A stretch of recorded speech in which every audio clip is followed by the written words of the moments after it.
What if history's most powerful people were also its worst decision-makers? This is not a list of fools. It's a rogues gallery of crowned catastrophes. From emperors who lost empires in a weekend to kings who mistook delusion for destiny, these rulers had everything. Except judgment. Their titles were royal. Their choices? Spectacularly stupid.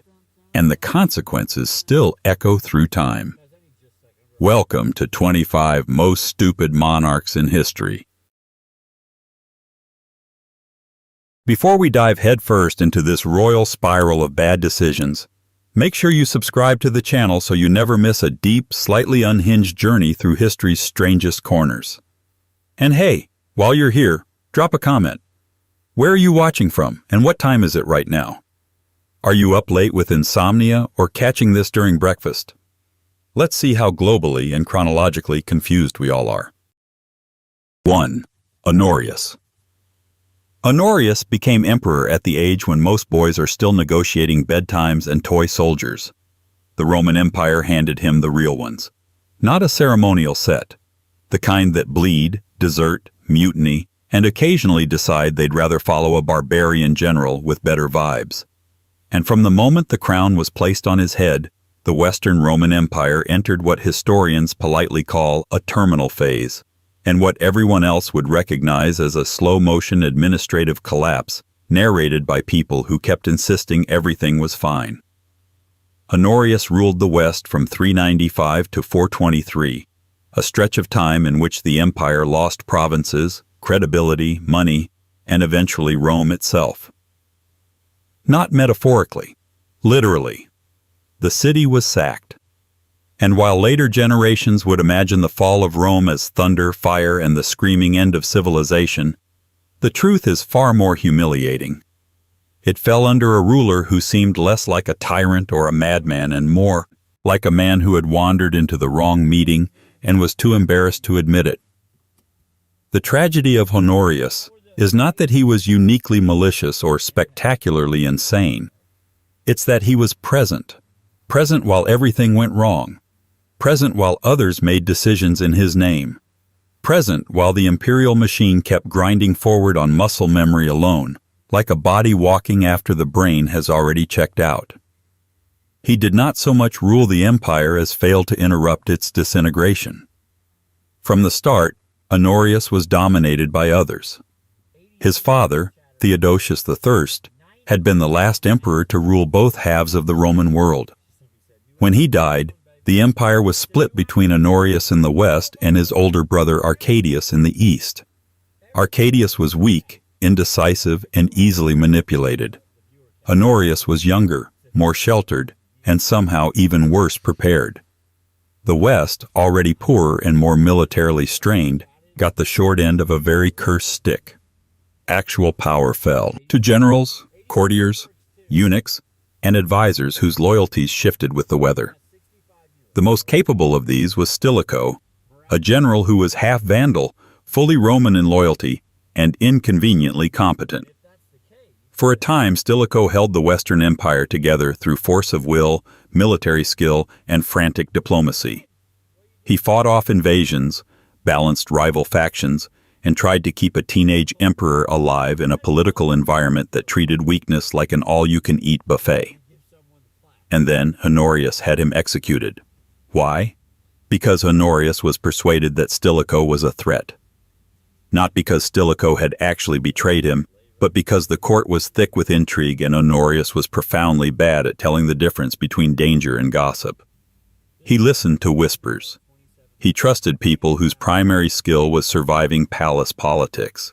He removed the one man holding the system together and replaced him with no one. This is a recurring theme. Honorius did not make bold, catastrophic decisions in the way some rulers do. He made small, timid ones that had catastrophic consequences. He hesitated. He deferred. He reacted late, if at all. He allowed problems to grow because addressing them would require clarity, decisiveness, or confrontation, none of which he possessed in sufficient quantity. Meanwhile, the borders collapsed. Germanic groups crossed into Roman territory in waves. not because they were uniquely powerful, but because Roman defenses were thin, underpaid, and badly coordinated. Britain was effectively abandoned. Gaul fragmented. Spain slipped away. And Rome, the symbolic heart of the empire, became less a capital and more a sentimental relic, guarded by the hope that no one would notice how exposed it was. In 410, they noticed. The Visigoths, led by Alaric, marched into Rome and sacked it. This was the first time the city had fallen to a foreign enemy in nearly 8 centuries. It sent shockwaves through the Roman world. Pagans claimed it was punishment for abandoning the old gods. Christians scrambled to reinterpret the meaning of divine favor. Jerome reportedly wrote that the world had ended. Honorius, at the time, was not in Rome. He ruled from Ravenna, a swampy, defensible city better suited for hiding than governing.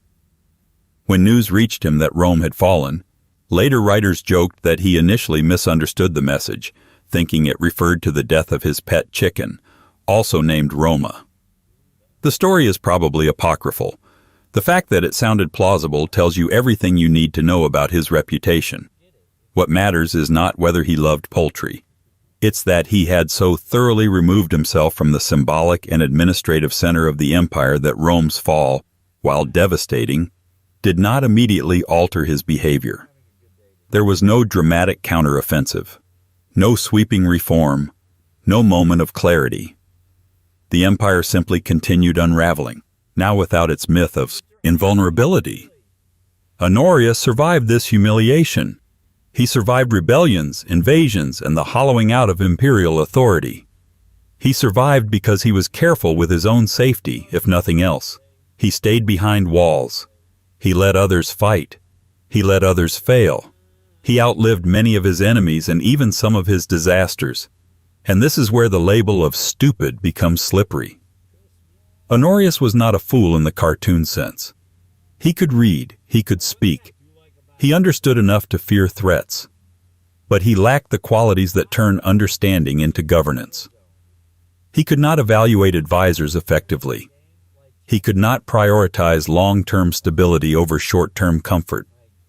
He could not grasp the scale of the crisis he was presiding over, or if he did, he could not act decisively enough to change its trajectory. Modern historians tend to describe his reign using words like ineffectual, passive, and dominated by court politics.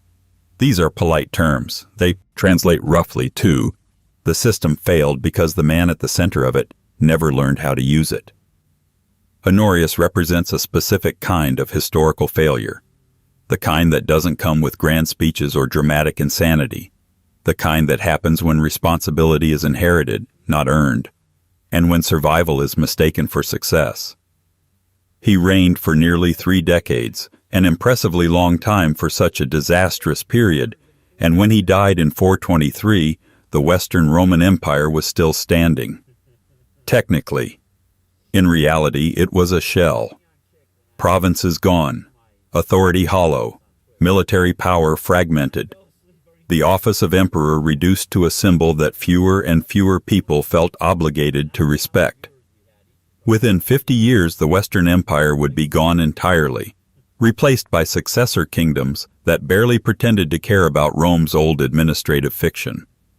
Honorius did not cause all of this. That would be too simple, and history rarely cooperates with simple villains. The empire was already strained by economics, demography, military overextension, and political fragmentation.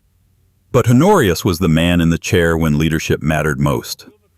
And when the moment demanded coordination, clarity, and courage, he offered deference, suspicion, and delay. If stupidity in rulers were measured not by ignorance, but by the inability to respond appropriately to reality, then Honorius earns his place here not because he was uniquely bad, but because he was devastatingly inadequate at the exact moment adequacy was no longer enough. And if this story feels uncomfortably familiar, an empire stretched thin, led by a man insulated from consequences, trusting the wrong voices while ignoring the fires at the edge, then brace yourself. Because Honorius was not an outlier. He was a prelude. The next ruler on this list didn't just misread a crisis. He marched directly into one, convinced that confidence could substitute for preparation, and turned a manageable problem into a disaster so complete it permanently changed how Rome fought wars. By losing one so badly it never forgot the lesson. 2. Valens. If Honorius was a man who let catastrophe wash over him like an overwhelmed office intern ignoring emails marked urgent, then Valens was the guy who read the email, understood the assignment, and then still set the building on fire by storming into a battle he had no business fighting. Emperor Valens ruled the Eastern Roman Empire from 364 to 378 CE.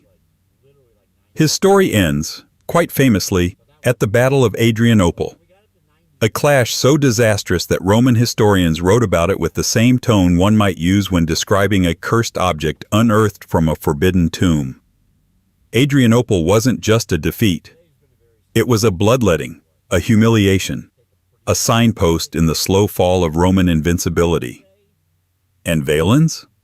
He didn't just oversee it, he personally starred in it. To understand what happened, you first need to understand the context in which Valens came to power.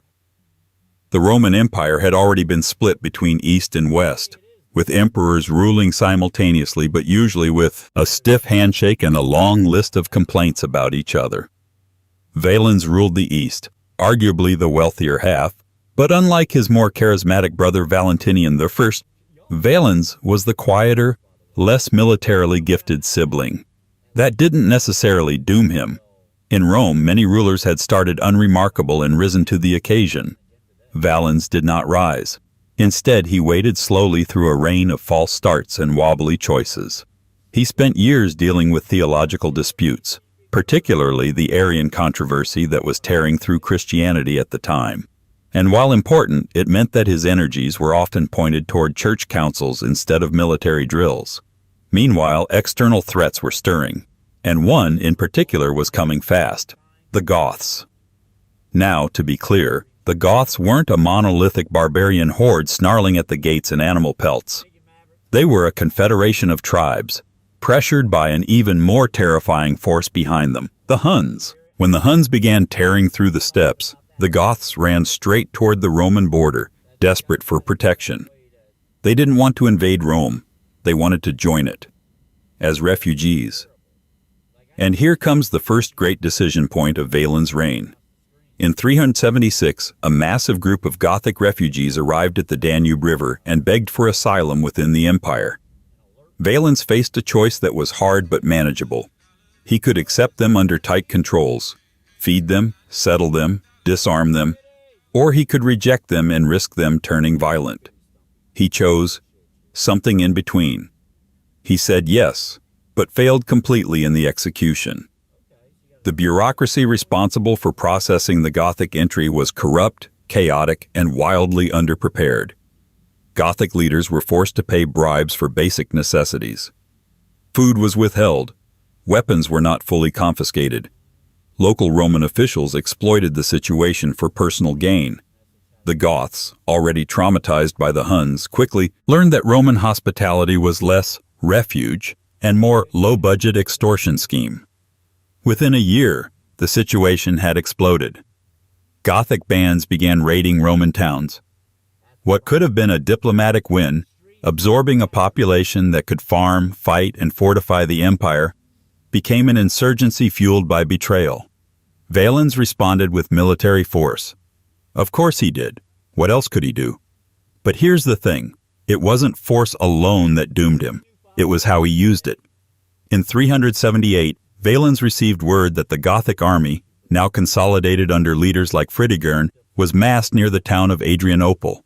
The Western Emperor Gratian was on his way with reinforcements. Valens had a choice. He could wait, coordinate, combine forces, or he could strike first and get the glory for himself. He chose the latter. Why? Historians still argue. Some say overconfidence. Others blame bad intelligence.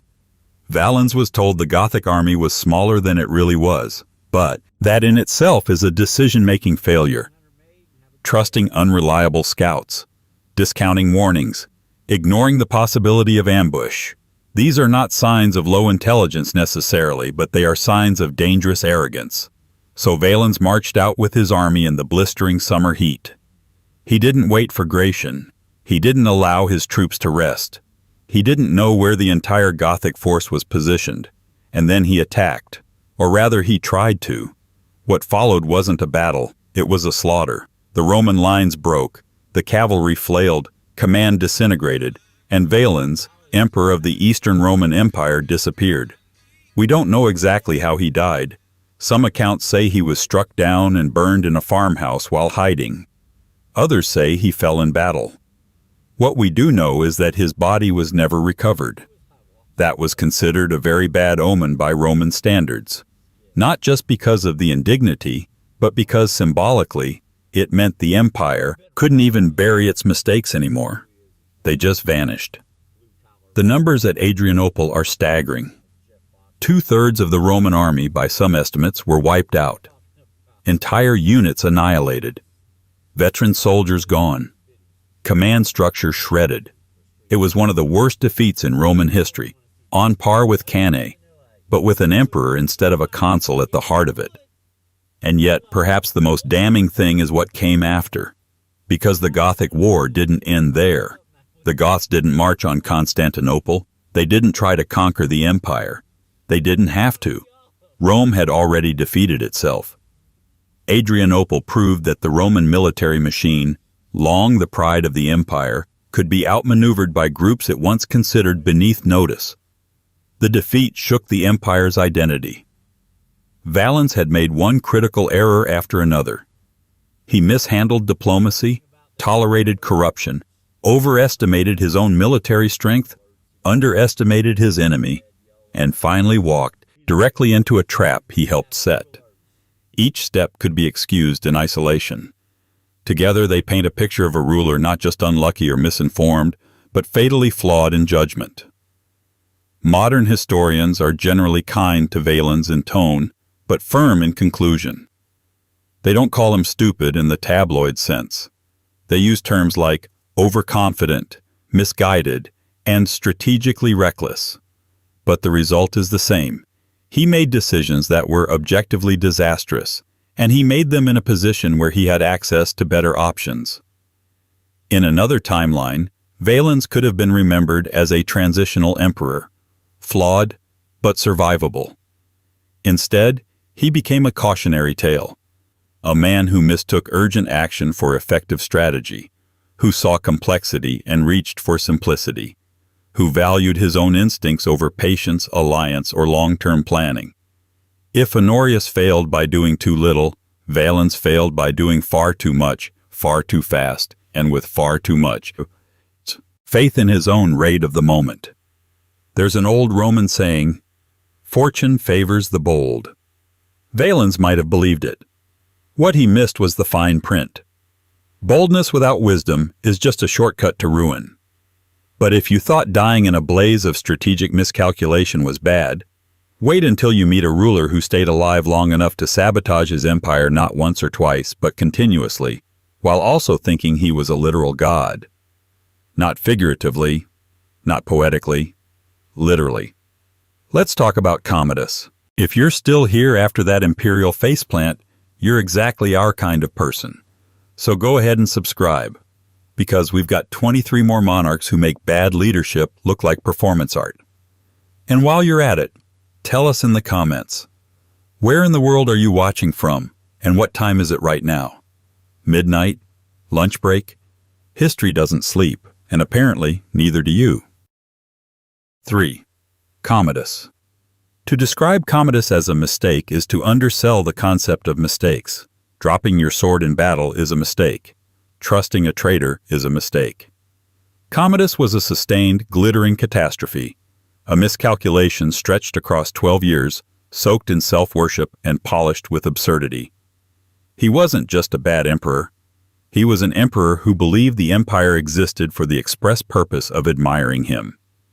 And when the Roman Empire handed him the most powerful position in the known world, Commodus responded by demanding applause. He came to power in 180 CE, succeeding his father Marcus Aurelius, the philosopher king, the Stoic, the man every high school Latin student has been forced to read quotes from. Historians once comforted themselves with the idea that Marcus had tried to raise his son well. He gave him tutors, exposure to military life, even joint rule. But no amount of careful parenting could prepare Rome for what Commodus would become, a man whose vision of imperial glory involved dressing as Hercules and fighting in staged gladiatorial matches for public adoration. It's easy to mock Commodus. Frankly, it's irresistible. He's been a cinematic villain, a meme, a shorthand for imperial lunacy. But beneath the gold-dusted vanity and theatrical flair was a man who, through persistent mismanagement, helped rupture a system that had barely survived centuries of civil war and elite backstabbing. The Pax Romana, the long Roman peace, had just about made it through the Julio-Claudians, Vespasian, and Domitian. It could not make it through Commodus in one piece. At first, Rome was hopeful. After all, Commodus was young, healthy, and descended from a respected lineage. He had experience shadowing his father on military campaigns. He knew the trappings of rule.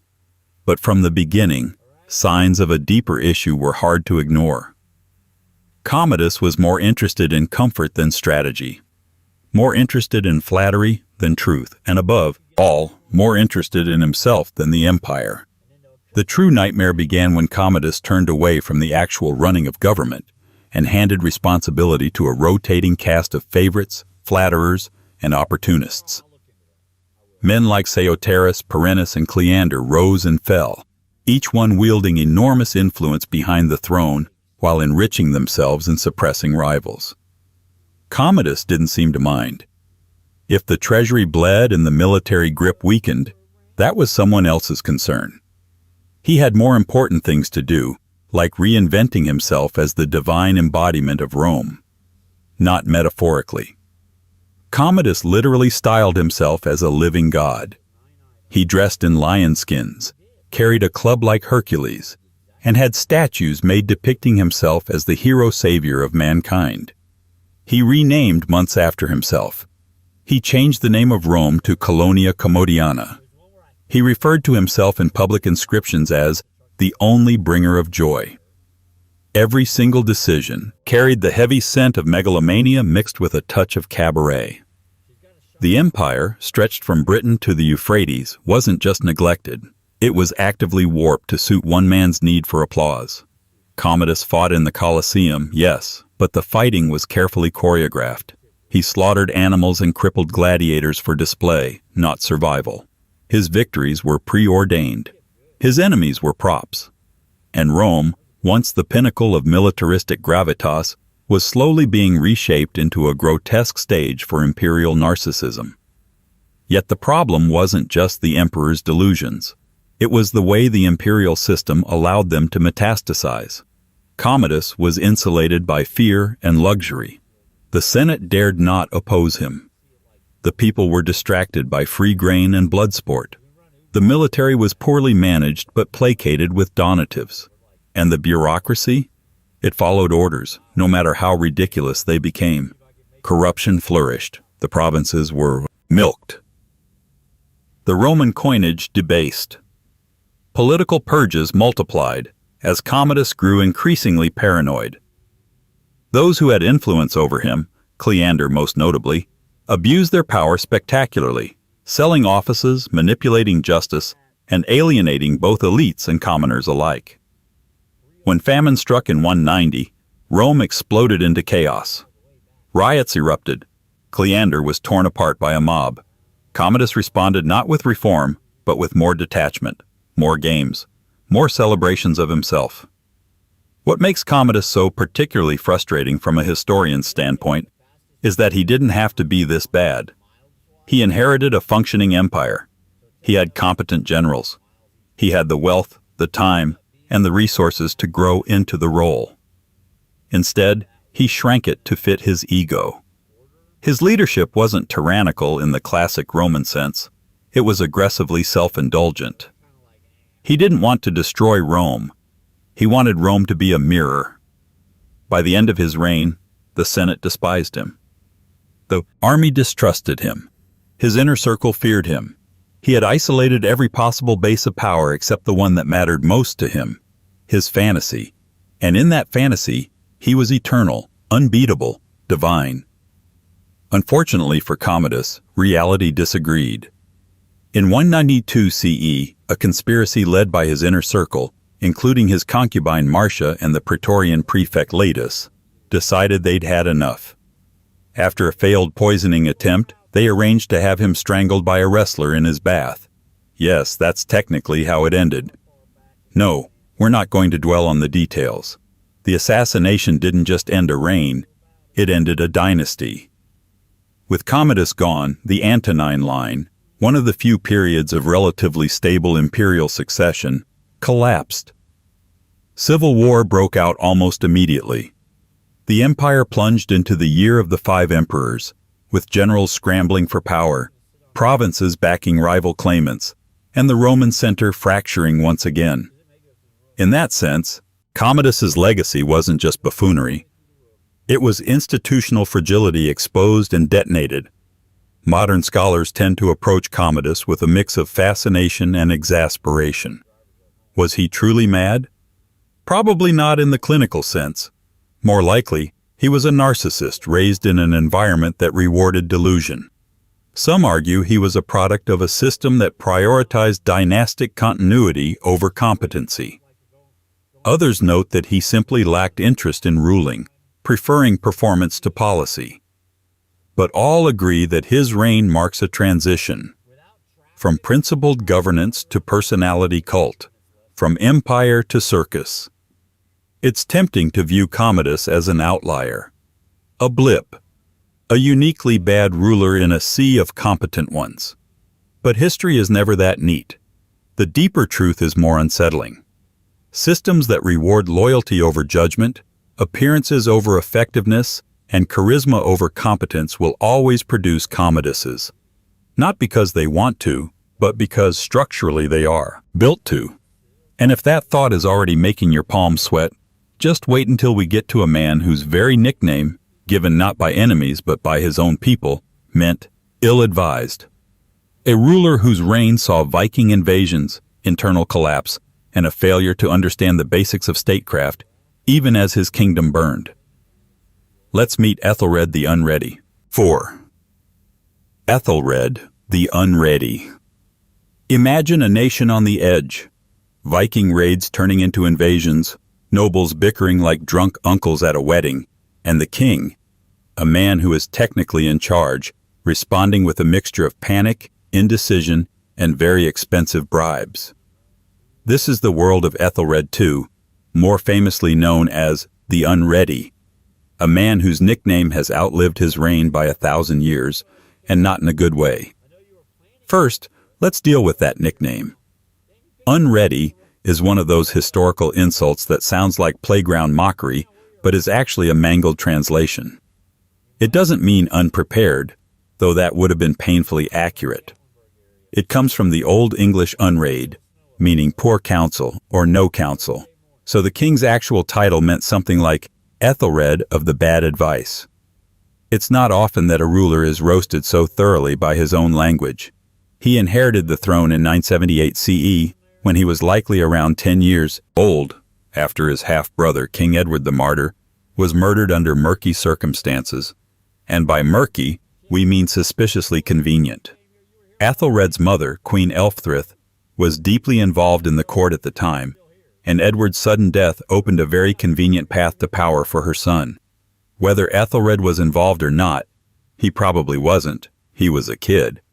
His reign was haunted by the political fallout of that regicide. He didn't start with trust, and he never earned it. So what went wrong? Well, pretty much everything. From the late 10th to early 11th centuries, England was being battered by Viking incursions, raids that had evolved into organized campaigns of conquest. Ethelred's government was unable to effectively repel these attacks, not because England lacked soldiers or money, but because it lacked a leader who could wield either with coherent strategy. The Viking threat wasn't new. The English had been dealing with Scandinavian raiders for centuries.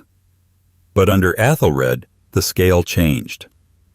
Vikings stopped being a seasonal problem and became a permanent menace, aided in part by how spectacularly the king mismanaged the response.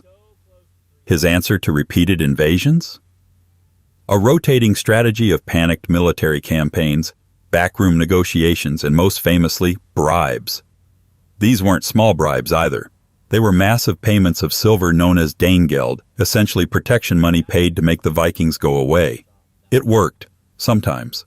But as any experienced extortion victim could tell you, once you start paying the raiders to leave, you've taught them something very useful, that you're willing to pay. And pay he did. In 991, after the catastrophic defeat at the Battle of Maldon, Athelred agreed to pay the Vikings 10,000 pounds of silver. That's a lot of silver. But the payments didn't stop the raids, they encouraged them.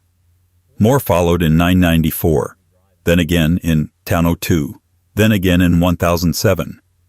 Like an insecure landlord trying to appease hostile tenants with gift baskets, Athelred kept sending money and hoping the problem would just sort itself out. Spoiler: it didn't. To make matters worse, Ethelred's court was riddled with factionalism and infighting. Powerful nobles, known as ealdormen, were more loyal to their own territories than to the crown. Decisions were made slowly, or not at all. Even when the king did act decisively, the results were often, well, questionable. Case in point, the St. Brice's Day massacre of Denalzund II. Faced with the growing threat of Danish settlers within England, many of whom had been living peacefully for generations, Athelred authorized a mass killing of Danes on November 13th under the logic that eliminating the enemy within would somehow stabilize his kingdom. It didn't. In fact, it enraged the Danish king Sweyn Forkbeard, whose sister may have been one of the victims. What followed was not peace, but escalation. The massacre became a recruitment poster for revenge. By 1013, Sweyn invaded England outright. This wasn't a raid, it was a takeover. Athelred fled to Normandy. For a brief time, he wasn't even king, just a former monarch hiding across the Channel, watching his kingdom fall to the same foreign power he had repeatedly failed to stop. When Sweyn died unexpectedly in 1014, Ethelred returned. But his second act was just as miserable as the first. It's tempting to chalk Ethelred up as simply unlucky. He inherited a throne young, faced an aggressive enemy, and lacked stable allies. But his reign was not just marked by misfortune. It was defined by his response to it. Over and over again, he made the same types of decisions. Slow, reactive, often contradictory, and rarely effective. He relied heavily on a small circle of advisors who seem, in hindsight, to have been masters at giving advice that felt good in the moment and catastrophic in retrospect. Even his relationships with the church, often a reliable base of support for medieval kings, became strained. Charters and legal documents from his reign show a scattershot approach to governance. Reforms issued, then reversed, then reissued again. The legal code of England grew bloated, unclear, and unevenly enforced. It's the bureaucratic version of panic breathing. And yet, to call Ethelred stupid in the modern sense might still miss the mark. He wasn't a mad tyrant. He wasn't a flamboyant narcissist. He was, more than anything, out of his depth. Historians often describe him as politically naive or ill-advised. He could be generous. He could be pious. He even had moments of tactical competence, just never at the right time in the right place or with the right people. His story ends in 1016 when he died during yet another Viking invasion. That same year, his son Edmund Ironside fought valiantly to hold off the Danes, only to be defeated. The Danish king Canute took the throne, marking the end of Anglo-Saxon independence until the Norman conquest decades later. So why does Ethelred matter? Because he represents a type of ruler who is less rare than we like to admit. The one who means well, tries hard, and still fails spectacularly. The one who inherits a system he doesn't understand, and then breaks it more by trying to fix it. The one who confuses motion with action, silver with power, and loyalty with wisdom. He was not the last king to pay off a problem instead of solving it.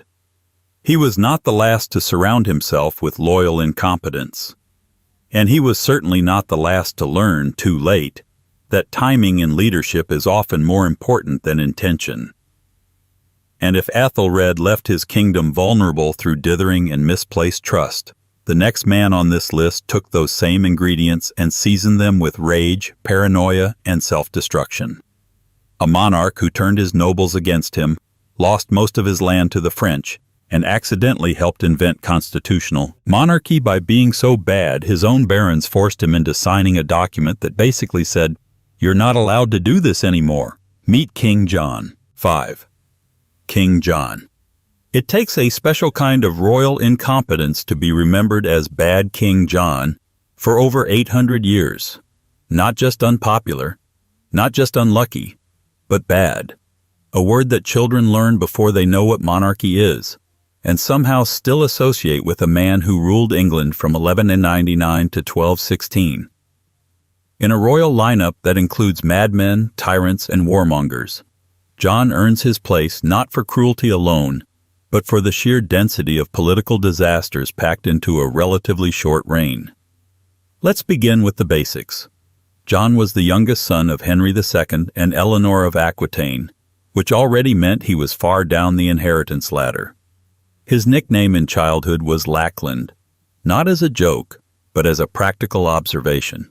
All the useful territories were already divided among his older brothers, as if fate itself had taken one look at this child and muttered, "Not this one." But when your brothers are as volatile as Richard the Lionheart and Henry the Young King and as tragically short-lived as Geoffrey of Brittany, opportunities tend to open up. By 1199, after Richard took a crossbow bolt to the shoulder and died from infection, John was the last viable Plantagenet male heir standing.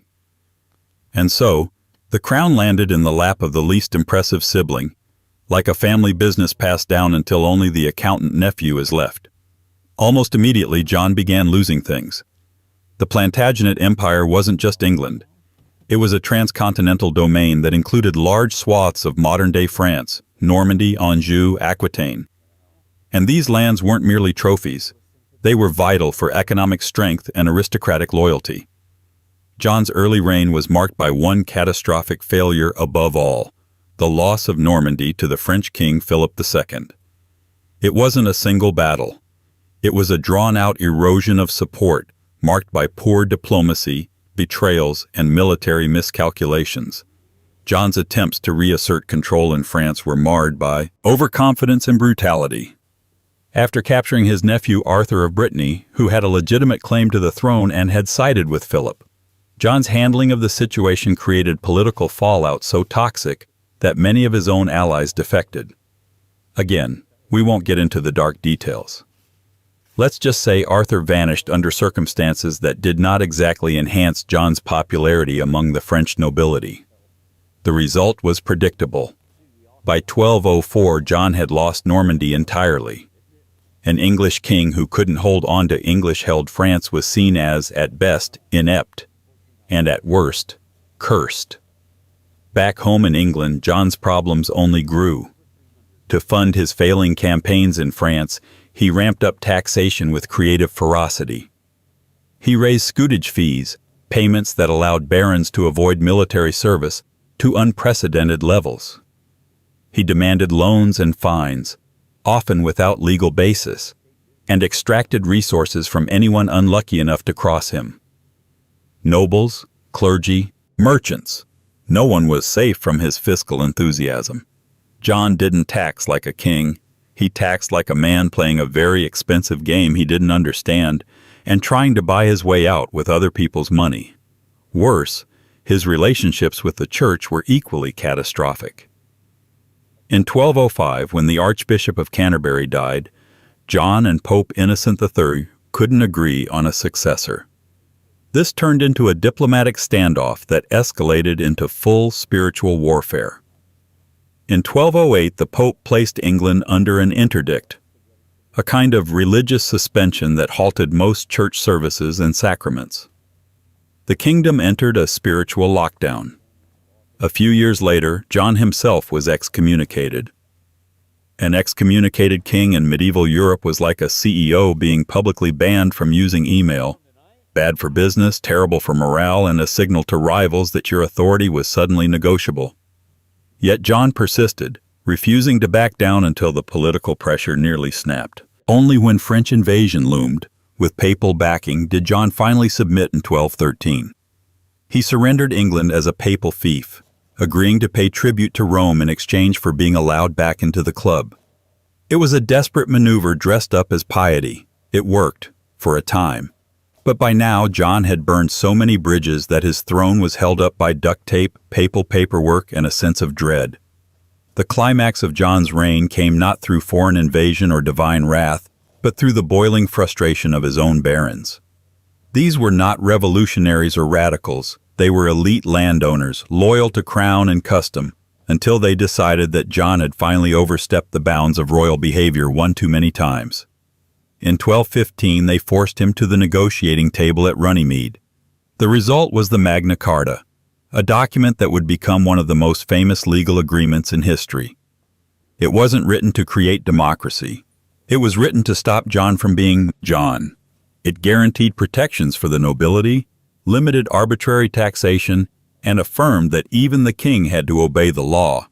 John signed it, then immediately tried to unsign it. Within months, he appealed to the Pope, who obligingly annulled the charter. Civil war broke out. Rebel barons invited the French Prince Louis to take the English throne. Yes, that actually happened. They invited the French. That's how far John had fallen. His own nobles thought a foreign prince would be preferable. John spent his final years fighting this war. He campaigned across England, desperately trying to hold on to his throne while losing support faster than he could replace it. In 1216, sick, exhausted, and likely realizing he had backed himself into a historical corner, he died of illness in Newark. So what made John so uniquely bad? It wasn't just that he lost land, alienated the church, or taxed his subjects into rebellion. It was the consistency with which he made things worse. Time and again, when faced with a crisis, John escalated it. He didn't just burn bridges, he charged tolls while lighting the match. He combined pettiness with paranoia, stubbornness with short-term thinking. He was not a madman. He was a man profoundly unsuited to the pressures of kingship, convinced he was right even as the kingdom fell apart around him. Historians today often view John with a more nuanced lens than the cartoon villain of Shakespeare or Robin Hood legends. But even the most generous interpretations conclude that he was a deeply flawed ruler who repeatedly alienated the very people he needed most. His failures weren't just moral, they were operational, strategic, systemic. Ironically, by being so awful, John helped launch the long, winding journey toward constitutional limits on power. Magna Carta, despite being annulled in his lifetime, laid the groundwork for legal principles that would echo into modern democracy. But that was a happy accident. John never intended to be a symbol of liberty. He just wanted control, and his inability to wield it responsibly ensured he'd be remembered as one of the most ineffective monarchs in English history. Still, if you think John was bad, wait until you meet the king who succeeded him.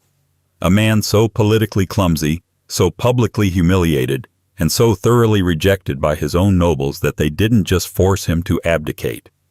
They made it legal. Let's talk about Edward II. 6. Edward II. If medieval kingship was a performance, part warrior, part administrator, part divine symbol, then Edward II was the monarch who kept dropping the script, tripping over the props, and forgetting which side of the stage he was supposed to be on. His reign from 1307 to 1327 is remembered less for what he did, and more for the astonishing degree to which he was done to by his nobles, his enemies, his own wife, and even history itself.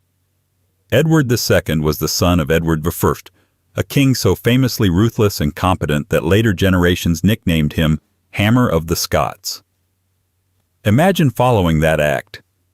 Edward I had conquered Wales, fought France, terrorized Scotland, and rebuilt the administrative machine of the kingdom. He left behind an army, a treasury, a legacy, and a son who treated royal responsibility like an inconvenient afterthought. From the beginning, Edward II seemed ill-suited to kingship. That's not to say he was stupid in the classic tyrant sense. He was literate, reasonably educated, and had been raised in the shadow of a very ambitious father. But his interests lay elsewhere. He loved music, manual labor, rowing boats, and thatched roof country charm. Not bad hobbies for a man. Terrible instincts for a medieval king. But hobbies aren't what doomed Edward II. What did him in was his inability, or unwillingness, to understand power, how it flowed, and why losing control of it was like bleeding out in slow motion. One of his first political decisions as king was to elevate his favorite companion, Piers Gaveston, to a position of power. Gaveston wasn't just a friend. He was a very close friend. Historians still debate the exact nature of their relationship, and for our purposes, the romantic speculation doesn't matter as much as the political reality. Edward gave Gaveston land, titles, and influence far beyond what the nobility thought appropriate for a man of his background. The barons, unsurprisingly, did not respond with warm acceptance. They saw Gaveston as arrogant, flippant, and dangerously close to the throne. When Edward made him the Earl of Cornwall, a title usually reserved for royalty, the nobility erupted. This wasn't just favoritism, it was a statement. I will elevate whom I please, and I don't care what tradition says about it. The backlash was swift and severe. Parliament exiled Gaveston. Edward brought him back. Parliament exiled him again. Edward brought him back again. This pattern repeated itself until, finally, in 1312, a group of nobles had Gaveston captured and executed. Illegally, without trial. That, in theory, should have united the kingdom around Edward. After all, a king whose favorite has just been murdered by his own lords should command sympathy, right? But Edward II wasn't good at seizing moments. He didn't rally allies. He didn't punish the killers. He didn't even reform his court. Instead, he brooded, sulked, and drifted toward new favorites, most notably the Despencer family, who managed to become even more hated than Gaveston had been. Through a lethal mix of corruption, land-grabbing, and smugness, the Despensers alienated almost everyone who mattered. Meanwhile, the political center of England was imploding. Edward's military leadership was no better than his court politics.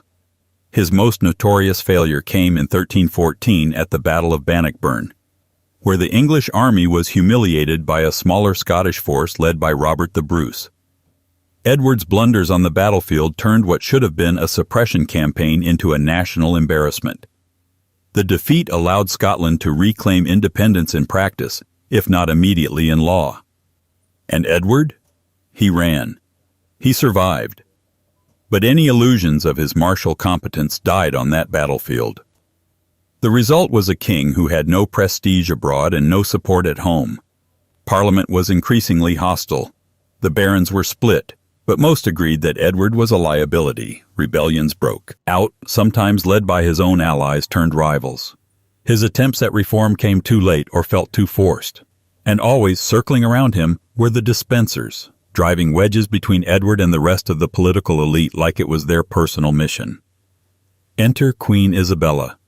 She had married Edward as a political alliance with France. For years, she tolerated his disinterest, his favorites, and his bumbling. But even royal patience has its limits. By the mid-1320s, Isabella had had enough, especially after being humiliated by the Despensers and witnessing her husband's repeated failures. She traveled to France under the pretense of diplomacy, struck up an alliance with the exiled nobleman Roger Mortimer, and returned to England in 1326 with an army and a grudge. Edward's support crumbled almost immediately. He tried to flee but was captured. The Despensers were executed, publicly and brutally, though we won't dwell on how. Edward was imprisoned, humiliated, and forced to abdicate in favor of his son, the future Edward III. It was the first time in English history that a reigning king was formally deposed by a council of peers. His downfall was not just personal, it was constitutional. That's the real legacy of Edward II. He showed that a monarch, even a crowned one, could be judged, removed, and replaced.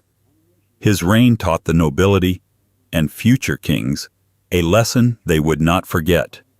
Incompetence is a luxury monarchs can't afford for long. Historians continue to debate Edward's mental and emotional stability. Some argue he was naive rather than foolish. Others point out that he ruled during a period of deep structural change, when centralized monarchy was clashing with baronial interests, and no ruler would have had an easy time. But even with that context, Edward's pattern of behavior, alienating supporters, trusting the wrong people, failing to act when it mattered, places him firmly among the great miscalculators. He wasn't evil. He wasn't violent in the way tyrants are. He was just overwhelmed. A man caught in the gears of a system he couldn't command, surrounded by people who either despised him or manipulated him, and still convinced that loyalty to his favorites would solve everything. It didn't. After his abdication, Edward was held in increasingly grim conditions. Officially, he died in 1327 under suspicious circumstances. Rumors swirled, some wild, some plausible, but all agreed on one thing. His death marked the definitive end of a disastrous reign. And yet, for all his failures, Edward II left a legacy not through triumph, but through cautionary example. He proved that weakness at the top invites chaos below. That misplaced trust can collapse an empire just as fast as open rebellion. And that in the chessboard of monarchy, a king who doesn't know the game will eventually be taken off the board, whether or not he sees it coming. But while Edward II was ousted for mismanagement, his successor's successor, just a few decades later, would suffer a fall far more theatrical. A young king who believed in his divine right so completely that he ignored every warning sign, doubled down on autocracy, and alienated the entire political class until they finally snapped. Let's turn the spotlight to Richard II. 7. Richard the Surgeon. If Edward II taught us that a king could be too soft, too passive, too easily manipulated by favorites, then Richard II arrived a generation later to demonstrate the opposite mistake: how a monarch could be sharp, willful, theatrical, and ultimately undone by the very confidence that once seemed like his greatest strength. Where Edward was outmaneuvered, Richard overreached. Where Edward floundered, Richard ruled by sheer force of personality, until, inevitably, that personality turned against everyone around him. Born in 1367, Richard became king at the age of 10 after the death of his grandfather, Edward III. His father, the legendary Edward the Black Prince, had died young, leaving behind a boy who had the royal bloodline, but none of the battlefield credentials that had propped up the Plantagenet legacy for generations. It was a dangerous inheritance. England was at war with France. The nobility was restless. The plague had hollowed out the population, and now a child sat on the throne. At first, governance fell to councils and uncles, but even as a teenager, Richard showed signs that he was not content to play the ceremonial role of child monarch. He was introspective, educated, obsessed with ideas of kingship and divine right. He wasn't a fool. In fact, he was probably smarter than most of the barons around him. But intelligence, as we've seen repeatedly, is not immunity. And Richard's brand of intelligence came mixed with self-importance, theatrical instincts, and an almost religious belief in the sanctity of his own authority. One of his earliest tests came during the Peasants' Revolt of 1381. A mass uprising, fueled by anger over taxes and feudal injustice, surged toward London. Richard, just 14, rode out to meet the rebels in person. To his credit, he spoke with them, promised reforms, and temporarily calmed the storm. When their leader, Wat Tyler, was killed during negotiations, Richard stepped in and promised to be their true lord. For a brief moment, it seemed he might mature into a bold, reform-minded ruler. But moments like these were exceptions, not the rule. As he aged, Richard began to push back against the constraints of noble influence. He wanted to rule directly, personally, without interference. He surrounded himself with loyalists, favorites like Robert de Vere, who were intensely unpopular with the older aristocracy. Richard gave them titles, land, and authority, ignoring the warning signs. He didn't just dismiss the traditional powers of the nobility, he seemed to revel in mocking them. Parliament, that ancient body of aristocratic legitimacy, became to Richard a stage for asserting royal dominance, rather than a partner in governance. His methods became increasingly high-handed. Dismissal of councils, arbitrary taxation, targeting of enemies through legal manipulation. In 1387, the opposition finally struck back. A group of nobles known as the Lords Appellant effectively seized power, defeating Richard's forces in a brief civil confrontation. They purged his court, executed his allies, and forced him to submit. This period is often seen as a turning point. Richard, humiliated, pretended to cooperate. But he never forgot, and in the 1390s, he began to reclaim power, not just gradually, but vengefully. Once he had secured enough support, he turned on the Lords Appellant, arresting or executing those who had opposed him. This wasn't just political maneuvering, it was retribution with flair. Trials were held, land was confiscated, enemies were exiled or killed. Richard ruled once again on his own terms. It was during this phase that he leaned most heavily into what historians now call his autocratic phase. He styled himself in increasingly grandiose terms, embracing the language of divine kingship. He dressed in robes of gold, surrounded himself with ceremony, and commissioned portraits that framed him not as a war leader or wise judge, but as a quasi-divine figure, untouchable and unquestionable. But England was not ready for absolutism. It's easy to forget, with all the later revolutions and reforms, that even in the 14th century, England had a strong tradition of noble input. Kings were powerful, but not absolute. Parliament had a voice. The barons had swords. And Richard, in his attempt to centralize everything under himself, misread the balance.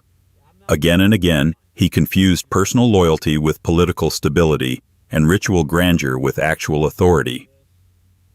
Then came the fatal miscalculation. Henry Bolingbroke. Henry was the son of John of Gaunt, one of Edward III's sons, and therefore a cousin to Richard. He had been exiled by Richard in 1398, officially for political reasons, but more likely because Richard saw him as a threat. The next year, when John of Gaunt died, Richard seized his estates that legally belonged to Henry. It was an astonishing breach of noble custom. Property, even royal property, followed rules. By breaking them so blatantly, Richard signaled to every lord in the country that none of their rights were safe. Henry returned, but he didn't come back asking for land. He came back with an army. Richard, overconfident and politically isolated, hesitated. He tried to rally support. He tried to buy time, but the tide had turned. Nobles who once feared Henry now saw him as a safer option. After all, Richard had already shown what he did to perceive threats. In 1399, Richard was captured. He was forced to abdicate. Parliament, again showing it could wield real power, recognized Henry as king. The Plantagenet line continued, but not through Richard. His fall was bloodless in form, but total in consequence. Richard II was imprisoned and died the next year in custody. The exact cause remains uncertain. What's more certain is his legacy. A king undone not by stupidity or passivity, but by a vision of monarchy that collided with the political reality of his time. He believed divine right before it was fashionable, autocracy before it was stable, and royal drama before it was survivable. To his supporters, he was a visionary tragically ahead of his time. To others, he was a theatrical egotist who mistook symbolism for leadership. Either way, he became a symbol of the dangers of detachment, from the people, from council, from reality itself. And if Richard's downfall was a warning about royal overreach, our next monarch takes the lesson to heart, by doing absolutely nothing useful with it. A king so absent from the decisions of government, so lost in spells of mental collapse and royal withdrawal, that the crown itself began to operate like a puppet theater, just without anyone bothering to move the strings. Let's unravel the reign of Henry VI. 8. Henry VI. If kingship were a matter of good intentions, Henry VI might have been remembered as a saint. A soft-spoken, pious, deeply religious man with a sincere devotion to peace and charity, he seemed like the kind of person you'd want as a monastery abbot. But not, definitely not, as the king of a war-torn, faction-riddled country facing financial collapse and dynastic war. The tragedy of Henry VI isn't that he was evil. It's that he was disastrously inadequate in an age that required sharp minds, strong arms, and ruthless political instincts. He had none of these. Henry came to the throne as an infant, literally. He was just 9 months old when his father, Henry V, the warrior king, the hero of Agincourt, died in 1422. The boy inherited not only the English crown, but also, thanks to the Treaty of Troyes, the claim to the throne of France. For a moment, it seemed England had won the 100 Years' War. But what followed instead was one of the most drawn-out collapses in medieval political history, and at the center of it was a monarch who never seemed to fully arrive. Because Henry VI never really ruled, not in the way rulers were expected to. His early reign was conducted through regents and councils, and when he came of age, the machinery of government should have passed into his hands. But Henry lacked the qualities needed to grasp the levers of power. He was indecisive, easily swayed, conflict-averse to the point of paralysis, and more comfortable discussing theology than taxation or troop movements. He preferred prayer over politics, silence over confrontation. And when he did act, it was often too late, or too disconnected from the crises at hand. By the 1440s, England's position in France was eroding. Henry VI oversaw the loss of almost all the continental territories his father had fought so ferociously to gain. Normandy was gone by 1450. Gascony soon followed. These were not just humiliations on the battlefield, they were strategic disasters that undermined national pride, destabilized the economy, and shook the political foundations of the English crown. And while France was pushing England back into the sea, Henry VI was busy marrying Margaret of Anjou, a political alliance meant to secure peace, but one that enraged much of the English nobility. The marriage deal involved the secret surrender of Maine to the French, a concession that wasn't just unpopular, but seen as a betrayal. Henry's inability to control the narrative or prepare the political ground made the backlash inevitable. It wasn't that Margaret was the problem, at least not at first. She was energetic, politically savvy, and fiercely loyal. But in the absence of a strong king, she became the de facto leader of his faction. This, of course, triggered further resentment among the nobles. A queen taking the reins in a crisis might have worked if the court were united. But it wasn't. And Henry's refusal, or inability, to mediate between rival factions turned every disagreement into a feud, and every feud into a potential civil war. And then, around 1453, everything fell apart, again. That year, just as England lost Bordeaux, Henry experienced a complete mental collapse. He stopped responding to those around him. For more than a year, he did not speak, did not move with purpose, did not seem to recognize his own child. This wasn't just depression, it was total psychological withdrawal. The government had no choice but to appoint a protector, the Duke of York, Richard Plantagenet, who happened to have a rather strong claim to the throne himself. When Henry eventually recovered, or seemed to, the political system was already fracturing along dangerous lines. Two factions formed around the rival houses of Lancaster, Henry's line, and York, Richard's. And in this volatile environment, Henry's weakness wasn't a neutral quality. It was an accelerant. His inability to assert authority meant that no compromise stuck, no peace held, and no betrayal went unanswered. Thus began the Wars of the Roses, a dynastic conflict that would see England plunge into chaos for decades. Henry's reign was the rope in a tug of war. He was deposed in 1461 by Edward IV, briefly restored to the throne in 1470 by an unlikely political alliance, and then deposed again in 1471 after Edward returned with force. That second time, he didn't survive. Henry's death in 1471 marked the end of the Lancastrian hold on the throne, at least until his posthumous reputation was polished by later Tudor propaganda. There was no glorious final stand, no dramatic speech, no battlefield death, just quiet disappearance. He became a relic of a failed model of kingship, passive, saintly, disconnected. A good man in the worst possible job. Historians today don't call Henry VI stupid. That's too simple, and frankly unfair. He was probably deeply intelligent, particularly in spiritual matters. He founded educational institutions, including what would become King's College, Cambridge. He was compassionate. He was deeply committed to Christian charity.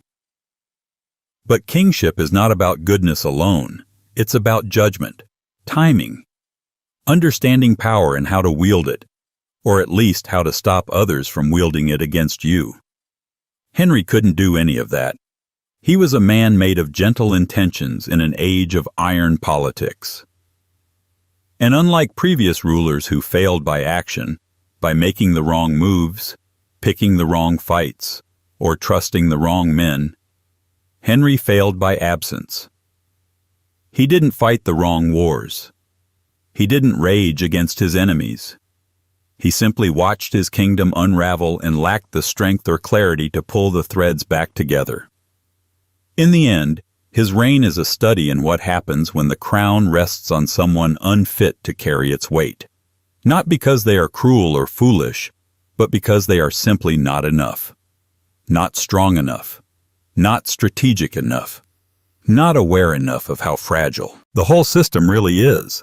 And if Henry VI showed the catastrophic consequences of a king unable to rule, the next monarch on our list shows us the chaos unleashed when a king does rule, despite being chronically unfit to do so.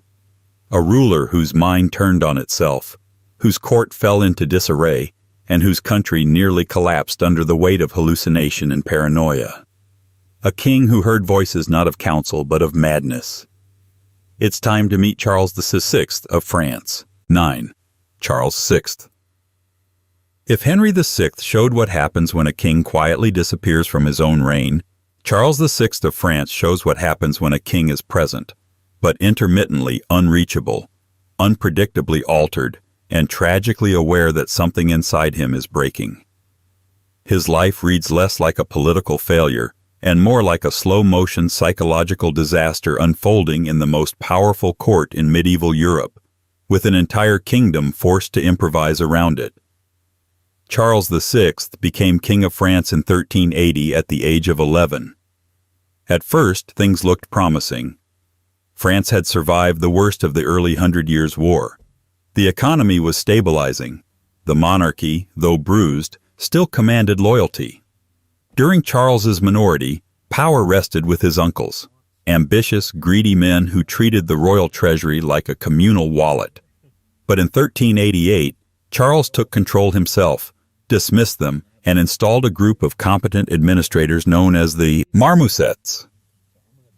For a brief, shining moment, France had something resembling responsible government. And then, in 1392, everything changed. While riding through a forest on campaign, Charles suddenly attacked his own escort, killing several men before being restrained. It was not a calculated act. It was not political. It was the first unmistakable sign that something was deeply, catastrophically wrong. From that point on, Charles suffered recurring episodes in which he lost touch with reality, sometimes for days, sometimes for months. One of the most famous episodes involved Charles believing he was made of glass and would shatter if touched. He refused to be handled, padded his clothing, and avoided contact with others. At other times, he failed to recognize his own wife or children. There were stretches when he seemed lucid, intelligent, and capable, followed by sudden collapses that left the machinery of state paralyzed. This wasn't just a personal tragedy, it was a constitutional nightmare. France had no clear mechanism for handling a king who was intermittently incapable. Charles wasn't dead. He wasn't permanently incapacitated. He was unreliable. And in a medieval monarchy, unreliability at the top is worse than absence. Because absence invites replacement. Unreliability invites manipulation. Into that vacuum poured factions. The royal court split into rival power blocks, most notably the Armagnacs and the Burgundians, two aristocratic factions whose feud would spiral into open civil war. Each side claimed to act in the king's best interest. Each issued orders in his name.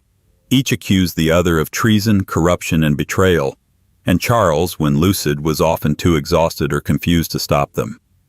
When incapacitated, he was a living seal stamp. His authority used to legitimize decisions he had no control over. The consequences were devastating. Royal authority fractured. Justice became inconsistent. Provincial governors acted independently. The treasury drained. And as France turned inward, England saw opportunity. This is where Charles VI's reign becomes inseparable from one of the most humiliating chapters in French history. In 1415, the English king Henry V invaded France and won a stunning victory at Agincourt. French forces, divided and poorly coordinated, collapsed against a smaller, disciplined army. The defeat wasn't just military, it was symbolic. It exposed how thoroughly France's political dysfunction had hollowed out its ability to respond to external threats. The chaos reached its peak in 1420 with the Treaty of Troyes.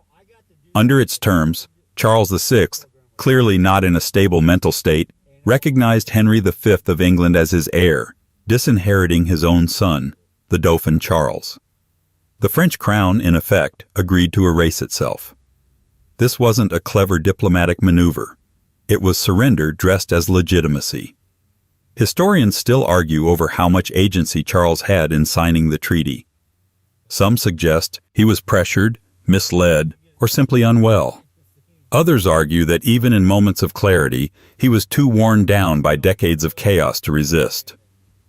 Either way, the result was catastrophic.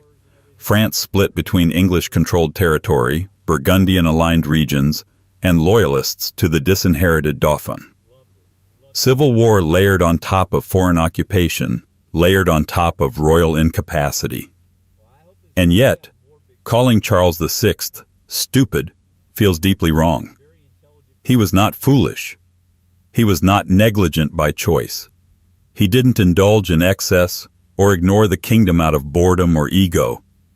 He was ill, profoundly so, and ruling in a period that lacked both understanding and compassion for mental health. His tragedy lies in the mismatch between a hereditary system that demanded constant authority and a human being who could not reliably provide it. Still, history is cruelly outcome-oriented. Under Charles VI, France nearly ceased to exist as a sovereign kingdom. It took the near-miraculous intervention of Joan of Arc and the eventual success of the Dauphin, now Charles VII, to reverse the damage. The monarchy survived, but only after enduring humiliation so deep it reshaped French political identity for generations. Charles VI died in 1422. By then, the English king was already dead too, leaving behind an infant claimant to the French throne. The war dragged on. The scars remained. Modern historians treat Charles with sympathy, but not indulgence. They acknowledge that his illness was not his fault, but they also recognize that his reign illustrates a brutal truth about monarchy. The system does not pause for human fragility. When the crown depends on one mind, one body, one person, any failure, whether moral, strategic, or psychological, ripples outward into catastrophe. Charles VI did not choose to be unstable, but the consequences of his instability were real. Factional violence, foreign occupation, a kingdom nearly written out of its own future. And if this feels like the most tragic entry so far, brace yourself. Because the next ruler on this list wasn't undone by madness or manipulation. but by hesitation. A king who saw the storm coming, understood it intellectually, and still failed to move in time. A monarch who didn't lose his throne to invaders or rivals, but handed it over to history through delay, miscalculation, and the quiet terror of indecision. It's time to step into revolutionary France and meet Louis XVI. 10. Louis XVI. Some monarchs go down in history for grand conquests, cruel tyranny, or erratic delusions of grandeur. Louis XVI, by contrast, is remembered for something far more unsettling: not acting until it was too late. He didn't burn cities or strangle rivals. He simply hesitated, and hesitated again, until the kingdom he ruled for nearly 2 decades snapped beneath the weight of his inaction. It's tempting to paint Louis as a tragic figure. After all, he was not unintelligent. He was earnest, curious, and even well-meaning in many respects. He wanted to be loved. He wanted to do right by his people. He was a devoted family man, reportedly kind in private, with an interest in science, geography, and locksmithing. Yes, locksmithing. A king fiddling with keys in a palace that was slowly becoming a very elaborate cage. Born in 1754 and ascending the throne in 1774, Louis inherited more than the crown.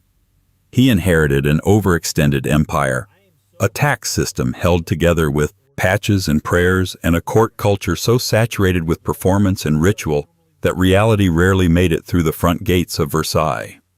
His grandfather, Louis XV, had ruled for 59 years and had managed to alienate much of the population while draining the treasury. Louis XVI began his reign with high hopes for renewal. He wanted to reform. He wanted to be the restorer of French liberty. He also wanted to avoid conflict, and that, more than any single policy, would define his rule. From the start, Louis was surrounded by an avalanche of problems. France's debt was astronomical. The nobility refused to be taxed. The commoners were already taxed to the bone. Bread prices were climbing. Harvests were poor, and angry pamphlets were flooding the streets. And hovering over all of it was a monarchy built on divine right, a political model that had worked just fine when the king seemed untouchable, but looked increasingly ridiculous when the king seemed confused. Louis tried. That's the hardest part of his story. He did try. He brought in reform-minded ministers, most notably Jacques Turgot, Jacques Necker, and Charles Calonne, each of whom tried to overhaul the tax system, cut waste, and get the country's finances under control. But the nobles resisted. The Parliament of Paris, France's high court, refused to approve changes that would impact the privileges of the aristocracy. The clergy sided with tradition, and Louis wavered. He backed his ministers until the pressure built. Then he caved, over and over again. One of the most consequential decisions of his reign came in 1788, when, amid worsening unrest, he agreed to summon the Estates General, an assembly of representatives from the 3 estates, the clergy, the nobility, and the commoners. It hadn't met in 175 years. To many, this was a hopeful sign, a chance to air grievances, craft reforms, and move France forward. It was also, in hindsight, the beginning of the end. The Estates General convened in May 1789. Almost immediately it deadlocked. The Third Estate, the commoners, demanded more representation and the end of voting by order, a system that let the 2 privileged estates outvote the vastly larger third one. When they were ignored, they broke off and formed the National Assembly, vowing not to disband until they had written a constitution. Louis could have embraced this moment. He could have stepped forward as a constitutional monarch, guided the process, and preserved the crown by adapting it. Instead, he hesitated. Again, he ordered the assembly to dissolve. They refused. He called in troops. Paris panicked. On July 14, 1789, the people stormed the Bastille, not because it was strategically vital, but because it symbolized royal oppression. The revolution had begun, not with a declaration, but with the failure of one man to choose a side fast enough. From there, events spiraled. The National Assembly abolished feudal privileges, published the Declaration of the Rights of Man, and forced the royal family to move from Versailles to Paris. Louis watched his role shift from monarch to figurehead to political liability, all while trying to placate both revolutionaries and royalists, and satisfying neither. He tried to flee the country in 1791, hoping to rally support abroad and return with military backing. The flight to Varennes failed spectacularly. Louis was recognized, arrested, and brought back to Paris in disgrace. Whatever illusion remained of a king who governed with the people was shattered. From that moment, many no longer saw him as a symbol of stability, but as a symbol of betrayal. Even then, there were paths he could have taken. A true constitutional monarchy, with limited but real power, a negotiated exile, a quiet abdication. But Louis did what he always did. He waited. He listened to conflicting advisors. He hoped things would calm down. They didn't. In 1792, France was at war with Austria and Prussia, both monarchies outraged by the revolution. Louis, viewed as sympathetic to foreign powers, was suspended from office by the National Convention. By September, the monarchy was abolished. Louis was no longer king. He was citizen Louis Capet. His trial for treason was not just about his actions. It was about the revolution proving its legitimacy by cutting ties, literally, with the old order. In January 1793, he was executed by guillotine. We won't dwell on the details. What matters more is the legacy. A king who had every opportunity to evolve and never quite did. Louis XVI was not a monster. He wasn't willfully cruel. He didn't suppress his people with fire and steel, but he also didn't lead. His rule was a case study in delay, indecision, and misplaced hope in moderation during an age that demanded conviction. Modern historians often describe him as well-meaning but overwhelmed. They're not wrong. But that phrase also captures the deeper tragedy. That the collapse of a centuries-old monarchy didn't come with fireworks and fury at first, but with slow erosion, like a dam cracking under pressure, while the man in charge kept checking the blueprints. And if Louis XVI's fall was the end of the Ancien regime, then our next monarch presided over the collapse of something even older, the legacy of Charlemagne himself. A ruler whose nickname, the Fat, says more about public confidence than political nuance. A man who watched an empire disintegrate around him and did almost nothing to stop it. Let's take a detour into the late 9th century and meet Charles the Fat. 11. Charles the Fat. If you've ever wondered what it looks like when an empire dies, not with a bang but with a burp, look no further than Charles the Fat, a man whose nickname sounds like a schoolyard insult, but whose reign genuinely embodied imperial drift at its soggiest.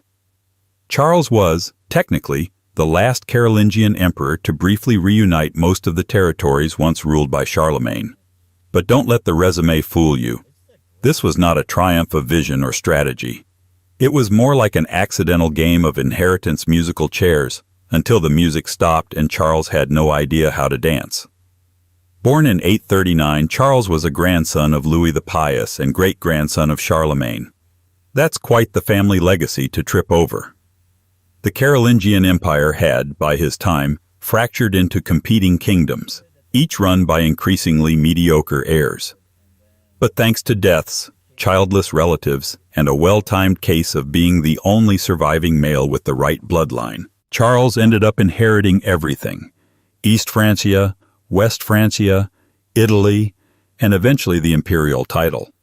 For a brief moment in the late 880s, Charles the Fat ruled over nearly the entire empire his great-grandfather had forged. On paper. That's the key. Because in practice, Charles wielded as much power as a puppet with a crown. He came to power in bits. First East Francia in 876 after his brother's death. Then Italy in 879, then the imperial crown in 881, then West Francia in 884. But unlike his ancestors, Charles wasn't known for military vigor, legal reform, or ideological leadership.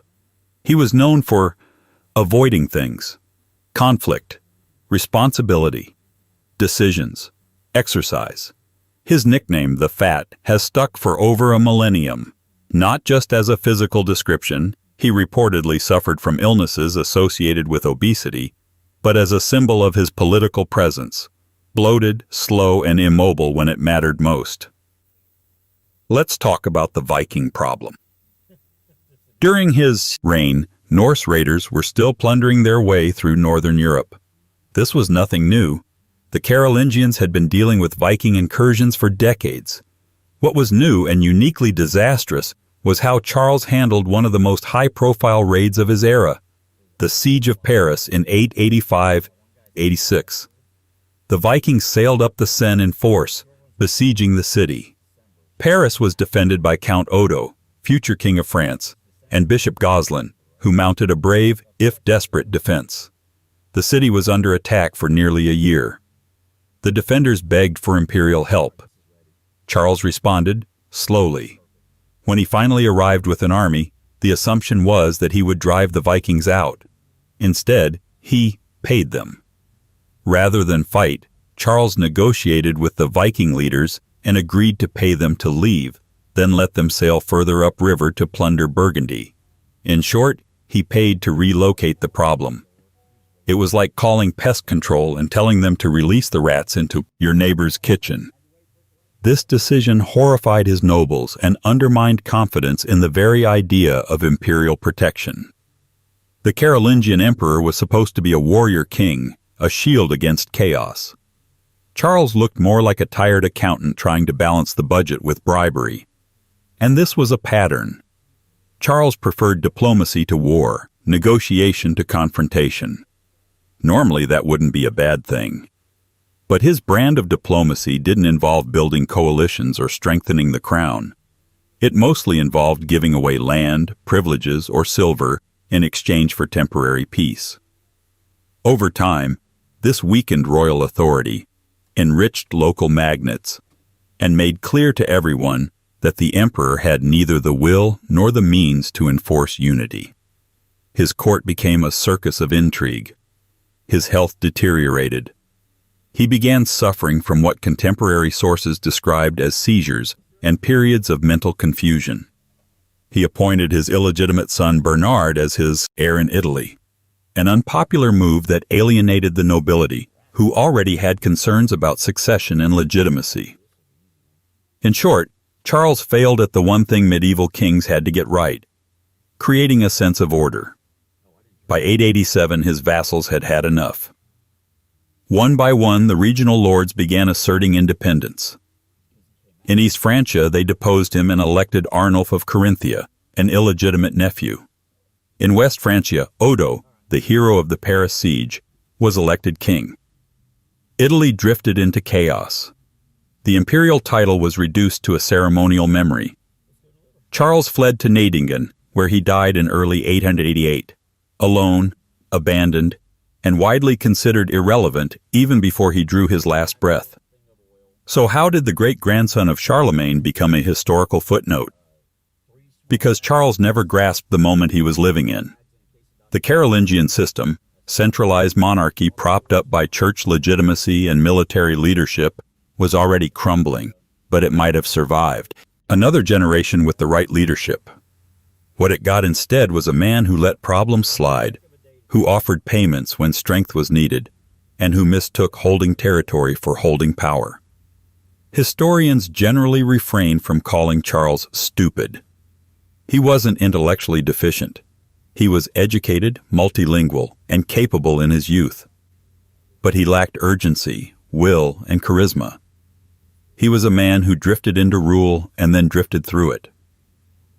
The empire collapsed not because of a single disaster, but because no one believed the emperor would or could stop it. Charles the Fat didn't burn down the Carolingian Empire. He just let the fire spread while trying to buy time.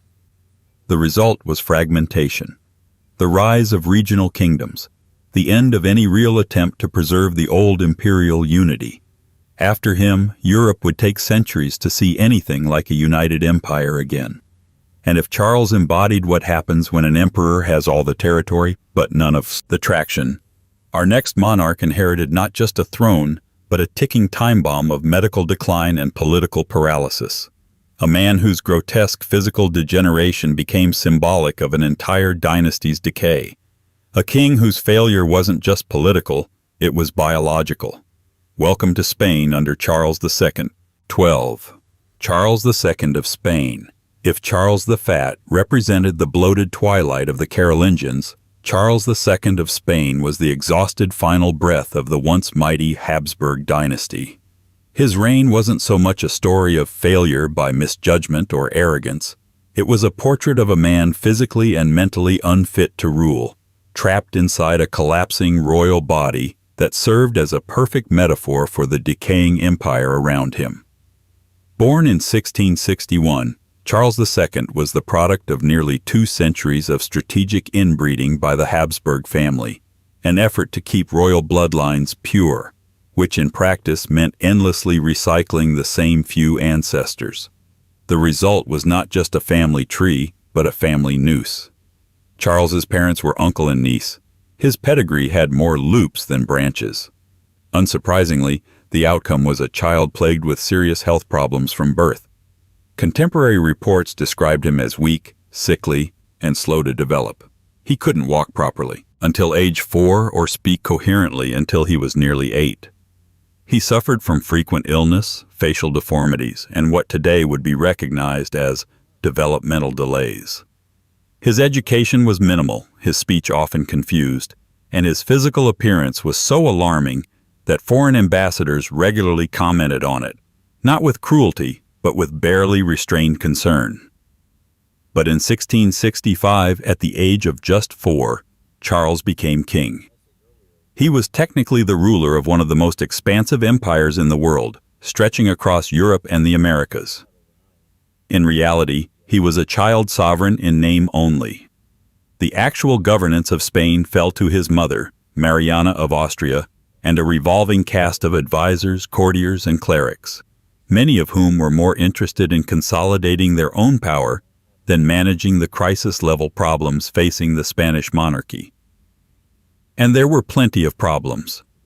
Economically, Spain was broke. Centuries of warfare, combined with corruption and mismanagement, had drained the royal treasury. The once mighty Spanish silver fleets from the New World were increasingly vulnerable to piracy, storms, and fraud. Inflation soared. The bureaucracy was bloated and ineffective. Meanwhile, France under Louis XIV was rising fast, ambitious, aggressive, and all too eager to pick apart Spain's fading glory. Politically, Charles's court became a stage for endless intrigue. Since he was perceived as incapable of independent rule, factions formed around who could control access to him. His mother, deeply devout and increasingly isolated, leaned heavily on Jesuit advisors. Other nobles jockeyed for position, using the king's weakness as a means to settle personal scores and direct imperial policy to their own benefit. Government decisions became paralyzed by court drama. Policy drifted. No long-term strategy could survive the internal chaos. And looming over everything was the succession question, the quiet but ever-present realization that Charles would likely die without an heir. This wasn't just a family issue. It was a geopolitical time bomb. The Spanish Empire controlled huge swaths of Europe, including the Spanish Netherlands, parts of Italy, and major colonies overseas. If Charles died childless, who would inherit this sprawling empire? The Habsburgs in Austria? The Bourbons in France? Either outcome could tip the balance of power and drag the continent into war. European diplomacy during Charles's reign was less about what he would do, and more about how long he would last. By the 1690s, his health was deteriorating rapidly.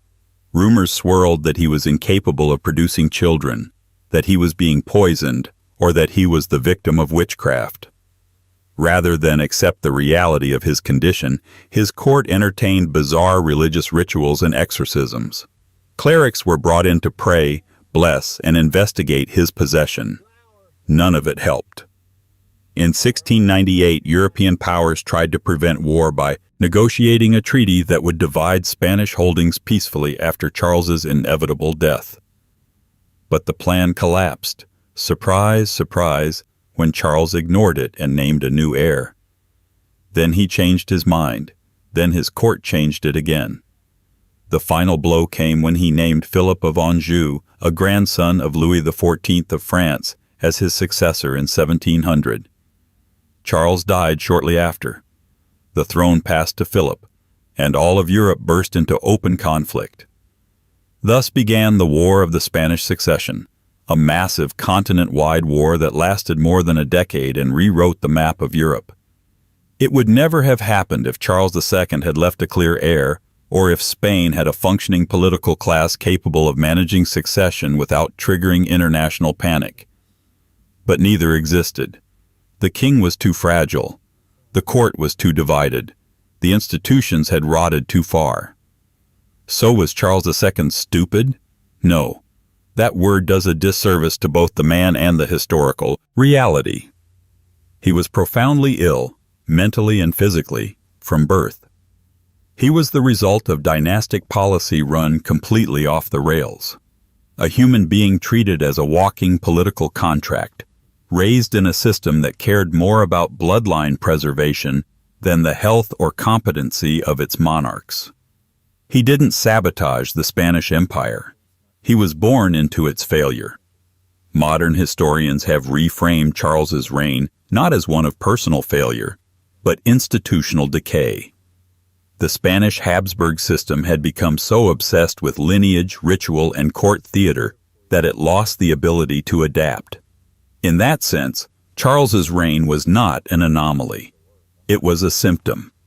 His body bore the scars of centuries of misguided policy.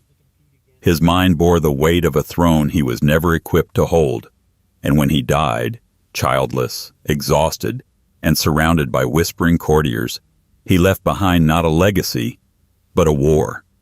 And yet, somehow, even this wasn't the lowest point in Spain's royal history. Because a century later, another Charles would sit on that same throne, less fragile, more active, and still disastrously unfit for the moment. A man whose passivity and poor judgment handed over the keys of his kingdom to a foreign emperor without a shot fired. It's time to meet Charles IV of Spain. 13. Charles IV of Spain. If Charles II of Spain represented a monarchy collapsing under the weight of genetic and institutional decay, then Charles IV, ruling over a century later, showed that incompetence doesn't always need illness as a pretext. Sometimes a king can be perfectly healthy in body, completely functional in mind, and still allow his empire to unravel through sheer indecision, passivity, and misjudgment.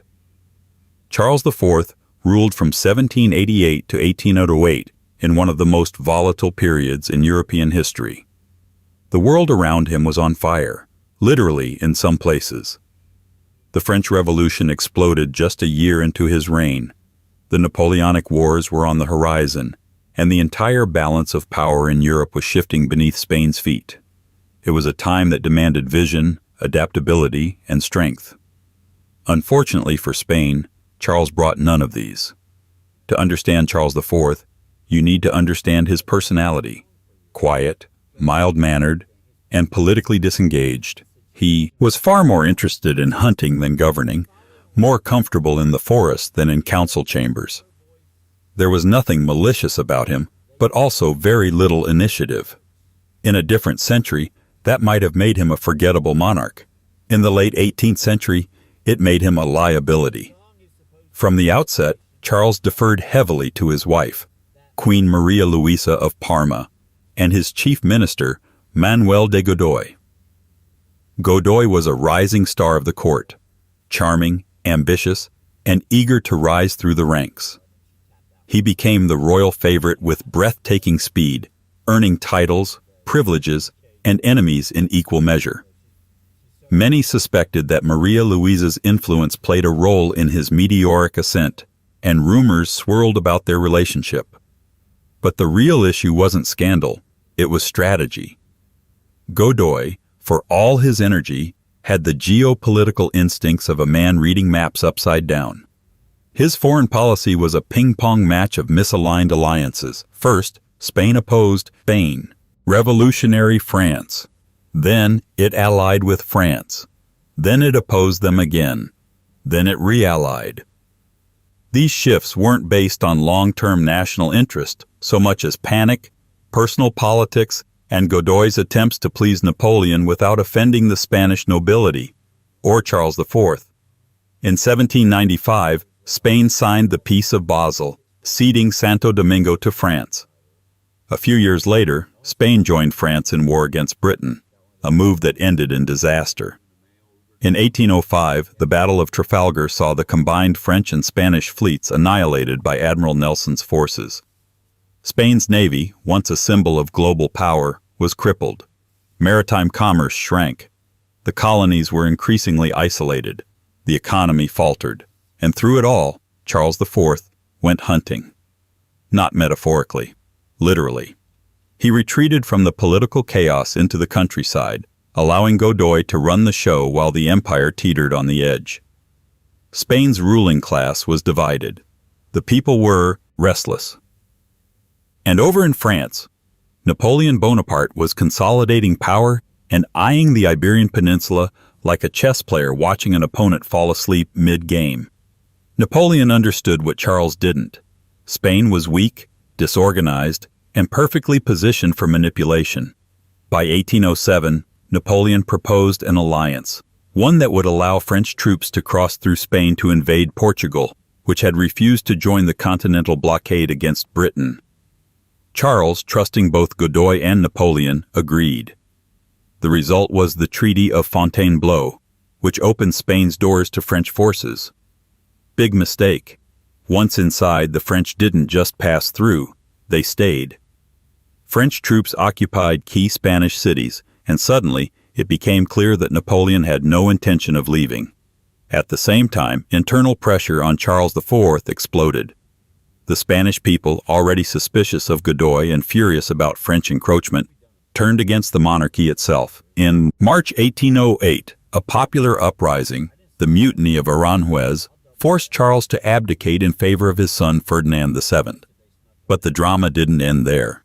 Napoleon, now holding both father and son in a diplomatic chokehold, summoned them to Bayonne. There, through a mixture of flattery, pressure, and manipulation, he convinced them both to renounce their claims to the throne. Spain was effectively leaderless. Napoleon then placed his brother Joseph Bonaparte on the Spanish throne. Charles IV, by all accounts, did not resist. He abdicated, accepted a pension, and withdrew to France, where he would spend the rest of his life in exile. No armies, no speeches, no last-minute defenses of the crown. Just a quiet surrender to history. And that, in a way, is what makes Charles IV such a curious kind of failure. He didn't fall in battle. He didn't go mad. He didn't face trial or assassination. He simply drifted out of power the same way he drifted through it, with a shrug, a signature, and the tacit hope that someone else would fix it all later. Historians often struggle with how to classify Charles IV.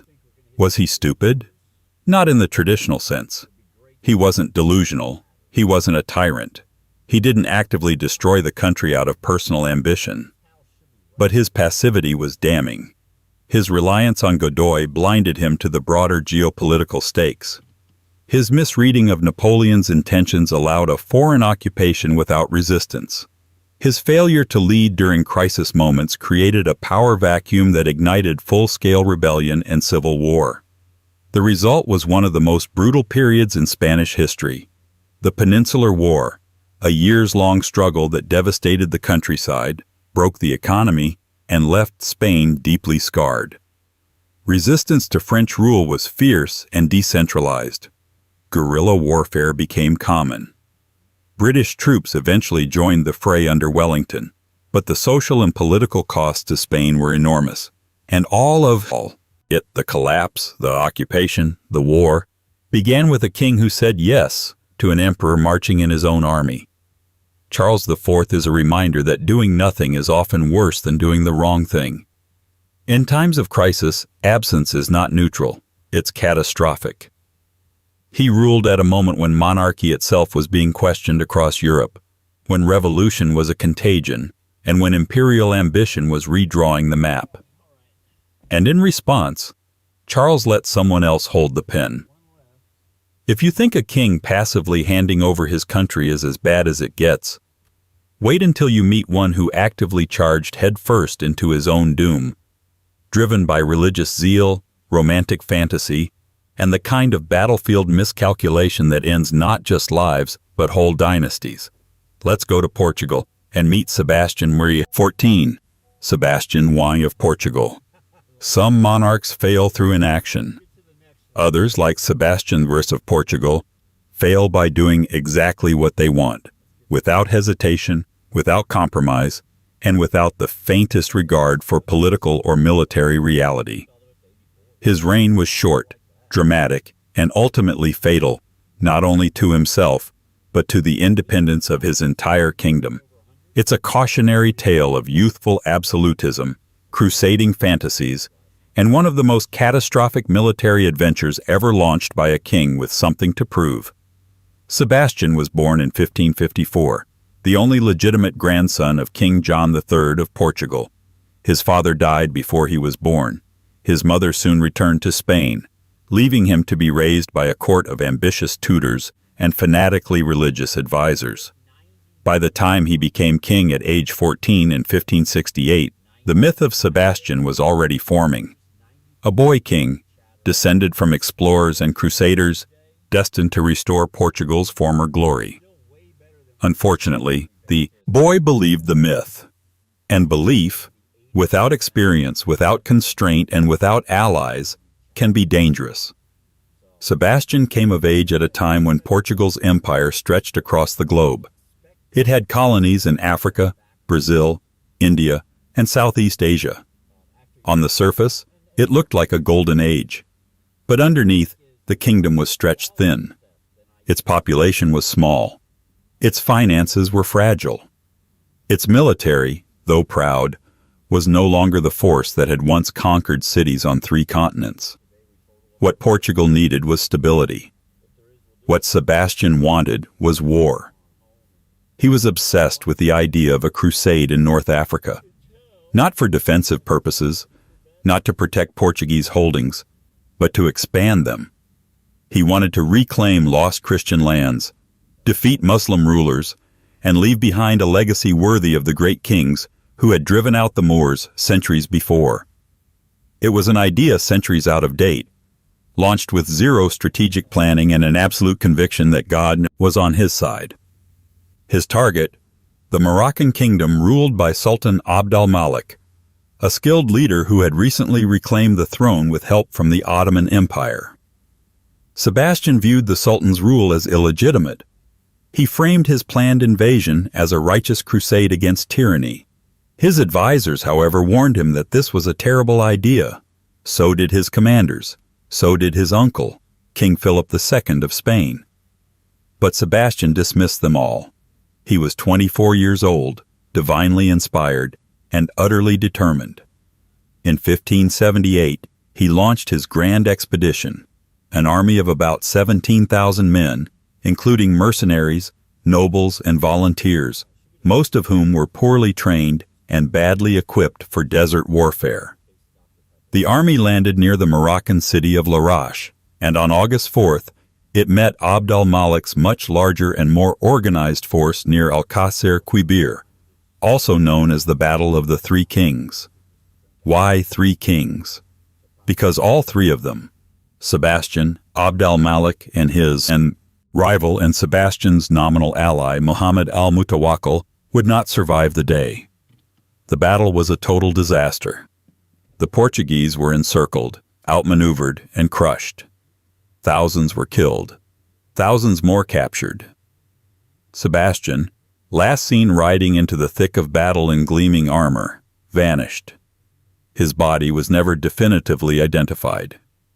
The consequences were immediate and catastrophic.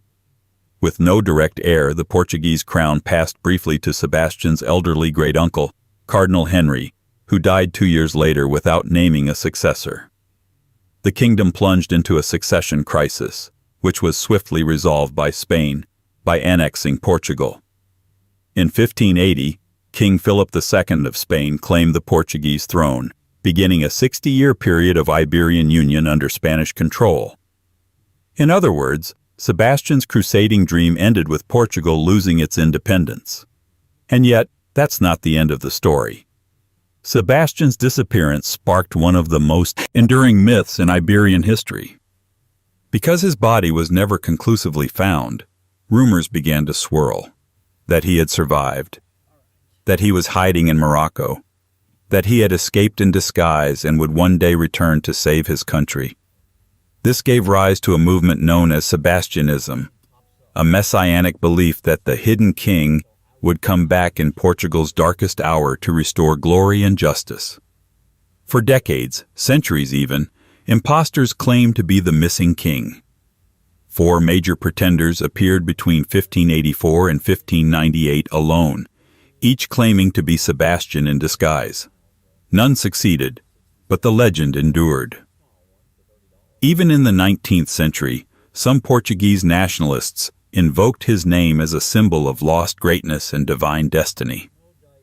From a historical perspective, however, the real Sebastian is less a tragic hero than a cautionary tale about unchecked idealism.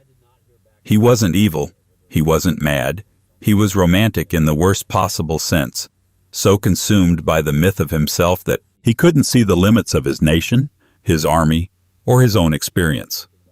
He dismissed advisors who challenged him. He planned a military expedition based on symbolism rather than logistics. He believed faith would overcome terrain, numbers, and tactics. He threw his kingdom into a war it didn't need, couldn't afford, and couldn't win, all for a cause that most of Europe had already abandoned. Modern historians tend to be sympathetic to the young king's intentions, but scathing about his leadership. His decision to invade Morocco is widely regarded as one of the most avoidable military disasters in European history. The campaign lacked strategic necessity, diplomatic support, and practical grounding. It was launched not from strength, but from fantasy. And yet, because of the mystery surrounding his death, Sebastian became more influential in absence than he ever was in life. His myth shaped Portuguese identity for generations, casting a long shadow over the national imagination. But the real legacy was war, occupation, and the end of Portugal's sovereignty for the better part of a century. If Sebastian Weiss showed what happens when a king believes he's chosen by fate, then the next monarch on our list reveals what happens when a king actively avoids responsibility, even as his empire faces one of the greatest military disasters in its history. Let's move east to the crumbling Byzantium of the 12th century and meet Alexios III Angelos. 15. Alexios III Angelos. If you could distill the fall of an empire into a single face, Alexios III, Angelos might be it. Not because he personally destroyed the Byzantine Empire, though he certainly tried, but because his reign captures the essence of imperial decay, vanity without leadership, wealth without strength, and fear disguised as strategy. By the time Alexios III seized power in 1195, the Byzantine Empire had already spent centuries surviving itself. Once the mighty eastern half of Rome, it had endured wars, betrayals, crusades, and religious schisms. Yet it still stood, shrinking, battered, but alive. That fragile continuity would be placed in the trembling hands of a man whose greatest talent was running away. Let's start with how Alexios got the throne, not through inheritance or succession, but through coup. He deposed his brother, Isaac II Angelos, while the emperor was away on campaign. There wasn't a grand civil war or dramatic confrontation. Alexios simply took power in a bloodless palace takeover. Isaac was blinded and imprisoned, as was custom for deposed Byzantine emperors. It was efficient, cowardly, and an omen of what was to come. The empire Alexios inherited was in crisis. The treasury was drained. The military was weak. The Seljuk Turks threatened from the east, while rebellious Balkan states stirred in the west. The Crusader states were unpredictable, and internal corruption was rampant. What the empire needed was reform, consolidation, and strong leadership. What it got instead was a regime focused almost entirely on extracting wealth and protecting its own skin. Alexios III was deeply paranoid. Rather than address the empire's external threats or reform its institutions, he poured his energy into court politics and personal luxury. He spent lavishly on ceremonies, payoffs, and palace extravagance. The military was underfunded. The provincial governors were left to act autonomously. And the empire's once proud civil service became little more than a toll booth for bribes. To be fair, Alexios wasn't entirely inactive. He did make some military efforts, mostly ineffective. He tried to suppress revolts in Bulgaria and deal with piracy along the coasts. But his strategy was always the same: spend money, avoid confrontation, and hope problems dissolve on their own. When funding fell short, he simply melted down imperial relics and church treasures. Sacred icons, gold plates from Hagia Sophia, ancient religious artifacts, turned into coins for soldiers who weren't being properly led. The result? Disillusionment everywhere. And then, in 1202, came the moment that would define not only Alexios III's reign, but the future of Byzantium itself: the arrival of the Fourth Crusade. Originally intended to reclaim Jerusalem, the Fourth Crusade got sidetracked by debt, ambition, and manipulation. Venetian bankers, who were owed money by the Crusaders, redirected the campaign toward more practical goals. One of those goals became Constantinople, the beating heart of the Byzantine Empire. But it wasn't a straightforward invasion. First, the Crusaders were approached by Alexios IV Angelos, the son of the deposed Isaac II. He promised the Crusaders huge sums of money, military support, and church reunification if they helped him retake the throne from his usurping uncle, Alexios III. It was a reckless promise. He didn't have the resources to deliver on it. But the Crusaders didn't care. They smelled an opportunity. In 1203, the Crusader fleet sailed for Constantinople. Alexios III's reaction? He panicked. Then he stalled. Then he disappeared. When the Crusaders landed and began besieging the city, the Byzantine response was chaotic. The capital's defenses were still formidable, but leadership was non-existent. Alexios made half-hearted gestures toward organizing a defense, then wavered. When the walls were breached, he didn't rally troops. He didn't ride out in glory. He didn't even negotiate effectively. He fled, taking a considerable amount of treasure with him. That's the core of Alexios III's legacy. When the capital of the Eastern Roman Empire was under siege by Western mercenaries and religious opportunists, the emperor abandoned his people without a fight, not as a tactical retreat, not as part of a long game, but because he had no idea what else to do. With Alexios gone, the Crusaders installed Alexios IV as co-emperor alongside his blind father, Isaac II. But their promised payments never materialized. Tensions between the Crusaders and the citizens of Constantinople exploded. In 1204, just 1 year later, the Crusaders, broke, angry, and emboldened, sacked Constantinople. It was one of the most brutal and devastating events in medieval history. The city was looted, its churches desecrated, its population terrorized. The Byzantine Empire was shattered. And where was Alexios III? Wandering through the Balkans trying to reclaim power by begging support from anyone who would listen. He even tried to launch another invasion of Constantinople, which went nowhere. Captured and imprisoned multiple times, he died in obscurity, years after his actions, or more accurately, his inaction, had helped bring about the single most devastating blow Byzantium ever suffered. Historians don't bother debating whether Alexios III was effective. The consensus is universal. He was disastrously incompetent. not because he was cruel or reckless, but because he was fundamentally unserious. He failed to grasp the magnitude of the threats facing his empire. He treated governance like inheritance. He looted sacred institutions to bribe short-term loyalty, then ran when loyalty was most needed. Byzantium had survived sieges, invasions, and internal power struggles before. What it couldn't survive was being handed over to foreign forces by a monarch too distracted or afraid to act. Alexios III didn't just fail to save his empire, he failed to even show up for the attempt. And yet, in the long annals of imperial disaster, he still won't be the most erratic ruler we'll meet. Because coming next is a man whose reign turned Ottoman court politics into a dizzying spiral of superstition, paranoia, and impulsive violence. A sultan so unstable that even his own palace grew afraid to leave him in charge.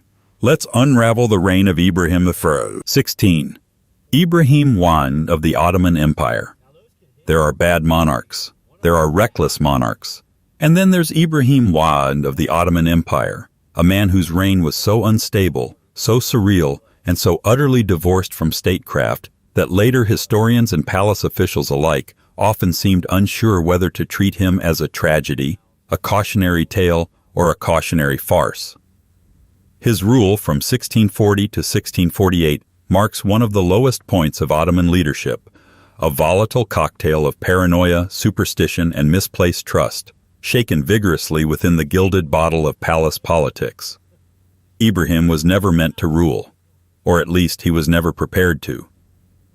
Born in 1615, Ibrahim spent most of his early life imprisoned in the infamous cafés.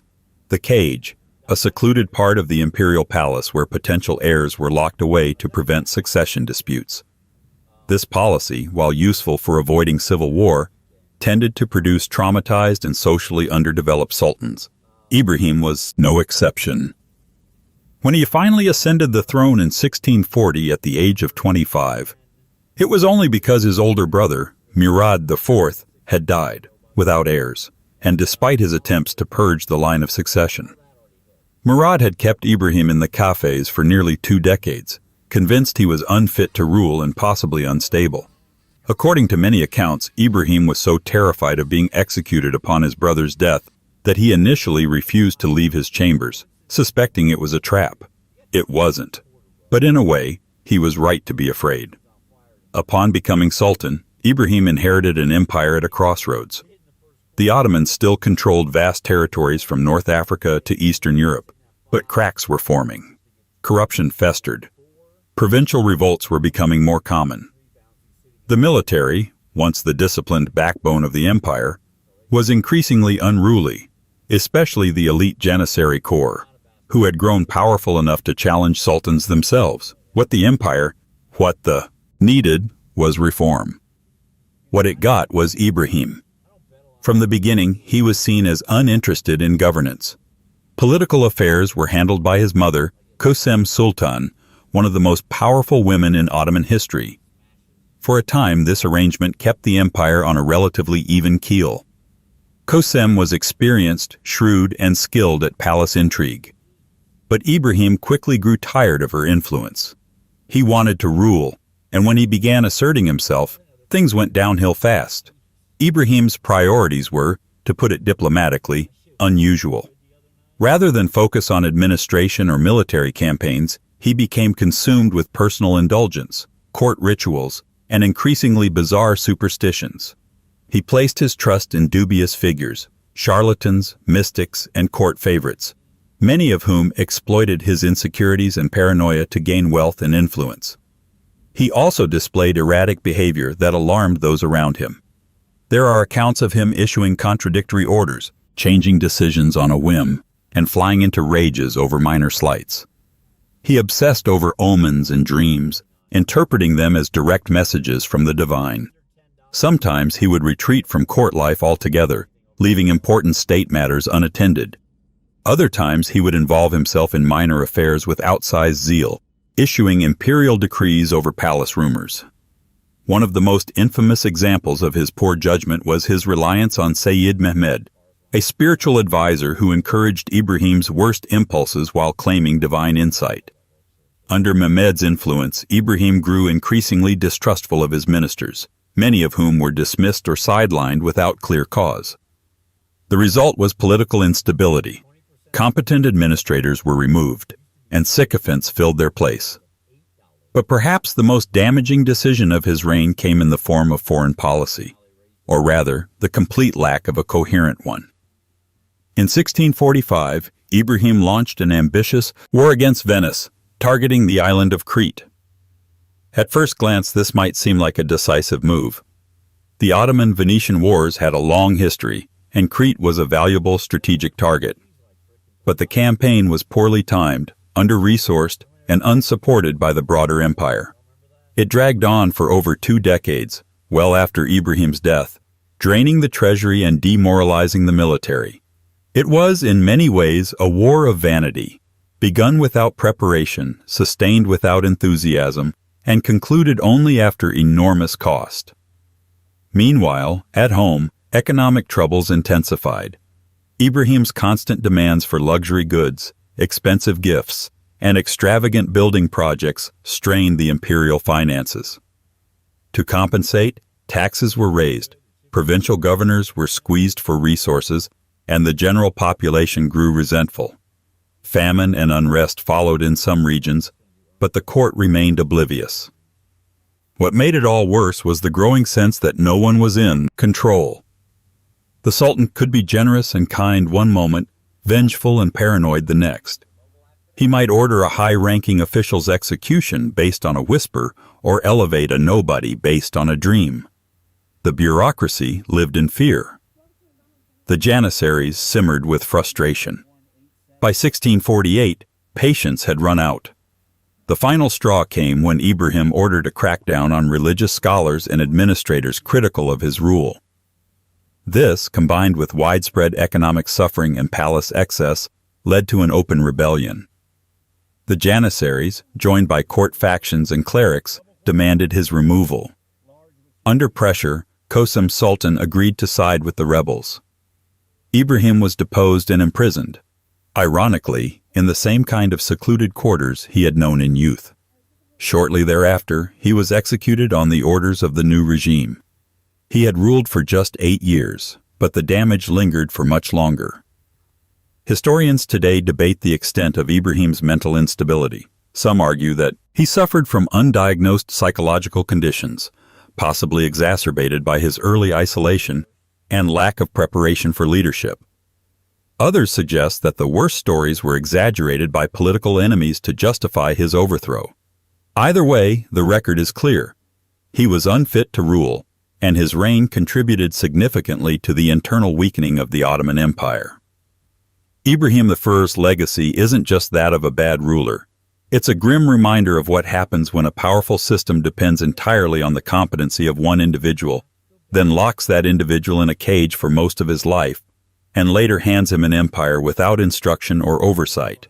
And if you think that's bad, our next monarch was neither caged nor isolated. He had full freedom to act, an ancient empire to rule, and time to prepare. But he still watched it crumble, slowly, clumsily, and with near religious detachment.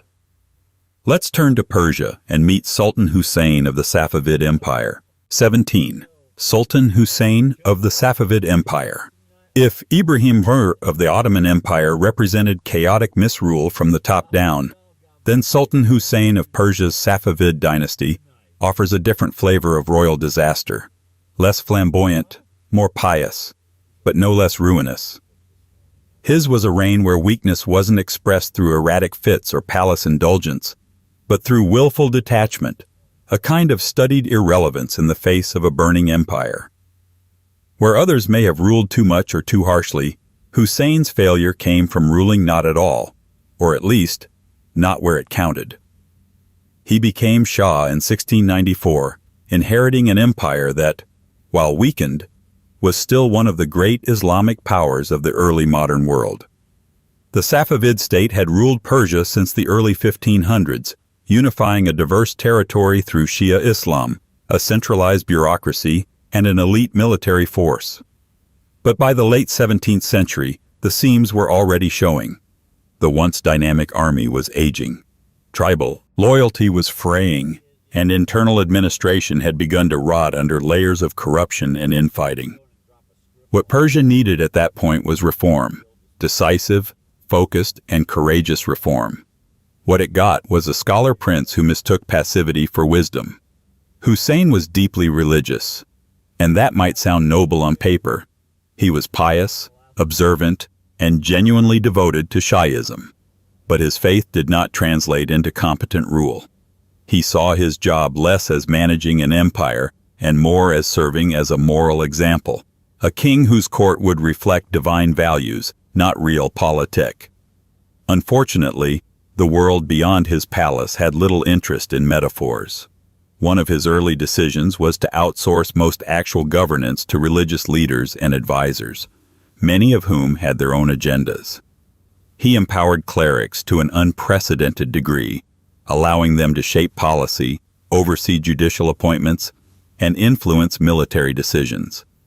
This shift away from the traditional Safavid balance of military, bureaucratic, and religious authority tipped the empire into a slow freefall. The army? Underfunded and neglected. The provincial governors? Disrespected and frequently rotated to prevent them from building local power bases, leading to chaos and instability. Trade? Interrupted by internal tolls and poorly regulated, just as European maritime empires were flourishing. The empire's frontiers were especially vulnerable, but Hussein seemed more interested in purity of faith than defense of borders. This wouldn't have been as dangerous if the empire had been surrounded by stability. But it wasn't. To the east, the Ghilzai Pashtun tribes of Afghanistan were growing restless. They were Sunni Muslims living under a Shia Persian empire that showed little interest in accommodating religious or ethnic differences. Resentment had been simmering for decades, fueled by heavy taxation, religious persecution, and local corruption. Under Hussein, things got worse, not through direct oppression, but through neglect. In 1709, the spark came. The Ghilzai under Mirwais Hotak staged a successful revolt in Kandahar, effectively declaring independence. It was a huge red flag. But Hussein and his court didn't see it that way. They treated it as a local issue, a tribal hiccup. The central government's response was delayed, weak, and poorly organized. It was a mistake that would soon cost him his empire. Over the next decade, the Hotak dynasty consolidated power in Afghanistan, expanding westward, while the Safavid court in Isfahan did almost nothing. Meanwhile, internal unrest flared elsewhere, in the Caucasus, in southern Persia, and among tribal coalitions that had once formed the backbone of the Safavid military. The empire's administrators were loathed. The army was demoralized. And still, Hussein remained ensconced in a court more focused on religious debates than survival. When the real hammer fell, it was devastating. In 1722, Mahmud Hotak, the son of the rebel leader Mirwais, led a full-scale invasion into Persian heartland territory. The Afghan forces, though smaller than the old Safavid army had once been, met almost no resistance. City after city fell as governors fled, surrendered, or collapsed under minor siege. Finally, Mahmud's forces surrounded Isfahan, the Safavid capital and one of the great cultural centers of the Islamic world. The siege lasted for months. The city's population suffered horrific shortages, famine, and desperation. Yet Hussein still refused to lead, fight, or even negotiate effectively. He remained inside his palace, praying, consulting clerics, and hoping for divine intervention. It never came. In October 1722, with the city starving and the army defeated, Hussein abdicated, not with a last stand, not with a fiery speech, but with quiet resignation. He surrendered the crown to Mahmud Hotak, a tribal warlord who now ruled the very heart of Persia. A few months later, Mahmud ordered the execution of Hussein's sons and many members of the Safavid family. Hussein himself was spared, kept under house arrest until his death a few years later. The Safavid Empire, as a political force, ceased to exist. Historians do not accuse Hussein of madness. They don't describe him as cruel or tyrannical. What they describe is a man profoundly unsuited to leadership, more monk than monarch, more passive observer than imperial sovereign. He believed that his personal piety would hold the realm together. Instead, it created a vacuum where decisions should have been. In many ways, Hussein marks the final chapter in a centuries-long Safavid decline. His reign wasn't the cause of the empire's collapse. It was the moment when long-building fractures finally burst open. But his inability to respond, to adapt, or even to understand the stakes turned a slow erosion into a full-scale implosion. He had opportunities, he had resources, he had warnings. And still he waited. And that's what sets Hussein apart in this grim list of historically disastrous monarchs. Not that he did too much, but that he did too little, too late, and with far too much faith that the divine would do his job for him. And yet, if Hussein's collapse was quiet and pious, our next monarch's fall was anything but. Coming up is an emperor whose reign was so brief, so ill-timed, and so out of step with his own empire's political gravity that he was deposed within months by his own wife. Let's step into the powdered courts of Imperial Russia and meet Peter III. 18.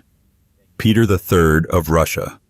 If history is a theater of power, Peter III of Russia was the awkward understudy thrust into the spotlight at the worst possible moment. His reign lasted a mere 6 months in 1762, shorter than most historical footnotes. And yet his impact was outsized, not because of what he built, but because of what he almost broke. In a country where strong autocrats were seen as the glue holding everything together, Peter was a man who pulled at the seams, and then looked surprised when the entire thing began to unravel. Born Karl Peter Ulrich of Holstein-Gottorp in 1728, he was a grandson of Peter the Great through his mother, Anna Petrovna. But he wasn't raised in Russia. He was raised in northern Germany, among the minor dukes and Protestant princes of a region that bore little resemblance to the icy autocratic vastness of the Russian Empire. He spoke poor Russian. He had little exposure to Orthodox Christianity. He was, in many ways, a foreigner in his own dynasty, and by all accounts, he stayed that way. In 1742, Peter was named heir by his aunt, Empress Elizabeth of Russia, who had seized the throne in a coup and ruled with iron theatricality. She brought the 14-year-old boy to St. Petersburg and began grooming him, if reluctantly, for power. The results were mixed at best. Peter was reportedly awkward, insecure, and obsessed with military drills, particularly Prussian ones. He had a childlike fascination with toy soldiers and was known to play out mock battles in his chambers. Even into adulthood, court observers noted his social ineptitude and emotional volatility. His interests skewed toward the rigid Germanic style of soldiering he'd grown up with, precisely the opposite of what Russia's military and nobility were used to. To help Russify him, Elizabeth arranged a marriage to Sophie of Anhalt-Zerbst, a fellow German princess who would become world-famous under her Russian name, Catherine the Great. The marriage was a disaster.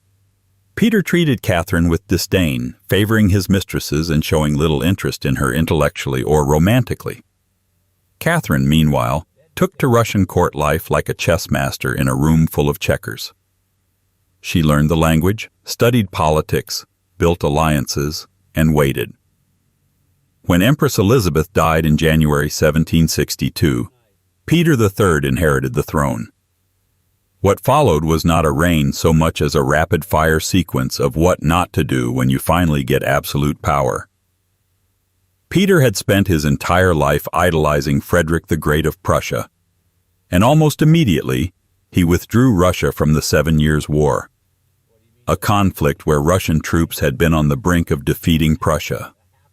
This sudden reversal enraged Russia's generals, many of whom had sacrificed men and resources to bring Frederick to heel. Instead, Peter signed an alliance with Prussia and offered Frederick military assistance. It was one of the most baffling strategic turnarounds in modern European history, made worse by the perception that Peter was prioritizing his childhood hero over his own empire's interests. But that was just the start. He began introducing Prussian military uniforms and tactics to the Russian army, changes that were wildly unpopular with officers and soldiers accustomed to their own traditions. He ordered Russian troops to adopt German marching styles and reorganized units in ways that caused confusion and resentment. It was like forcing a ballet company to switch to martial arts overnight and then acting surprised when everyone broke an ankle. Back home, Peter managed to alienate nearly every important social class. He implemented reforms that, in theory, could have modernized Russia. He secularized church lands, ended the persecution of old believers, and curbed some aristocratic privileges. But his reforms were poorly timed, inconsistently enforced, and lacked political finesse. He gave no one reason to trust him, and everyone reason to doubt him. Even his attempts at modernization backfired. He dissolved the secret police. Great. But he did it without securing elite loyalty or ensuring civil order. He freed political prisoners. Admirable. But he also threatened the delicate balance that had allowed Empress Elizabeth to maintain her grip on power. In short, he removed the tools of autocracy while giving no one confidence in his rule. And then there was Catherine. By the summer of 1762, Peter's behavior had become erratic. He announced plans to divorce her, publicly, and install his mistress as empress. He further alienated the Orthodox Church by promoting Lutheran values. He enraged the army by planning a war in Denmark, his homeland, over a petty dynastic claim few Russians cared about. Catherine, who had been quietly building support among military officers, nobles, and clerics, saw her opportunity. On July 9, 1762, while Peter was away at his summer palace of Oranienbaum, Catherine staged a textbook coup. Backed by the imperial guard, she declared herself empress and took control of the capital. When Peter realized what had happened, he tried to rally support, but found almost none. Within days, he was arrested and forced to abdicate. He would never return to public life.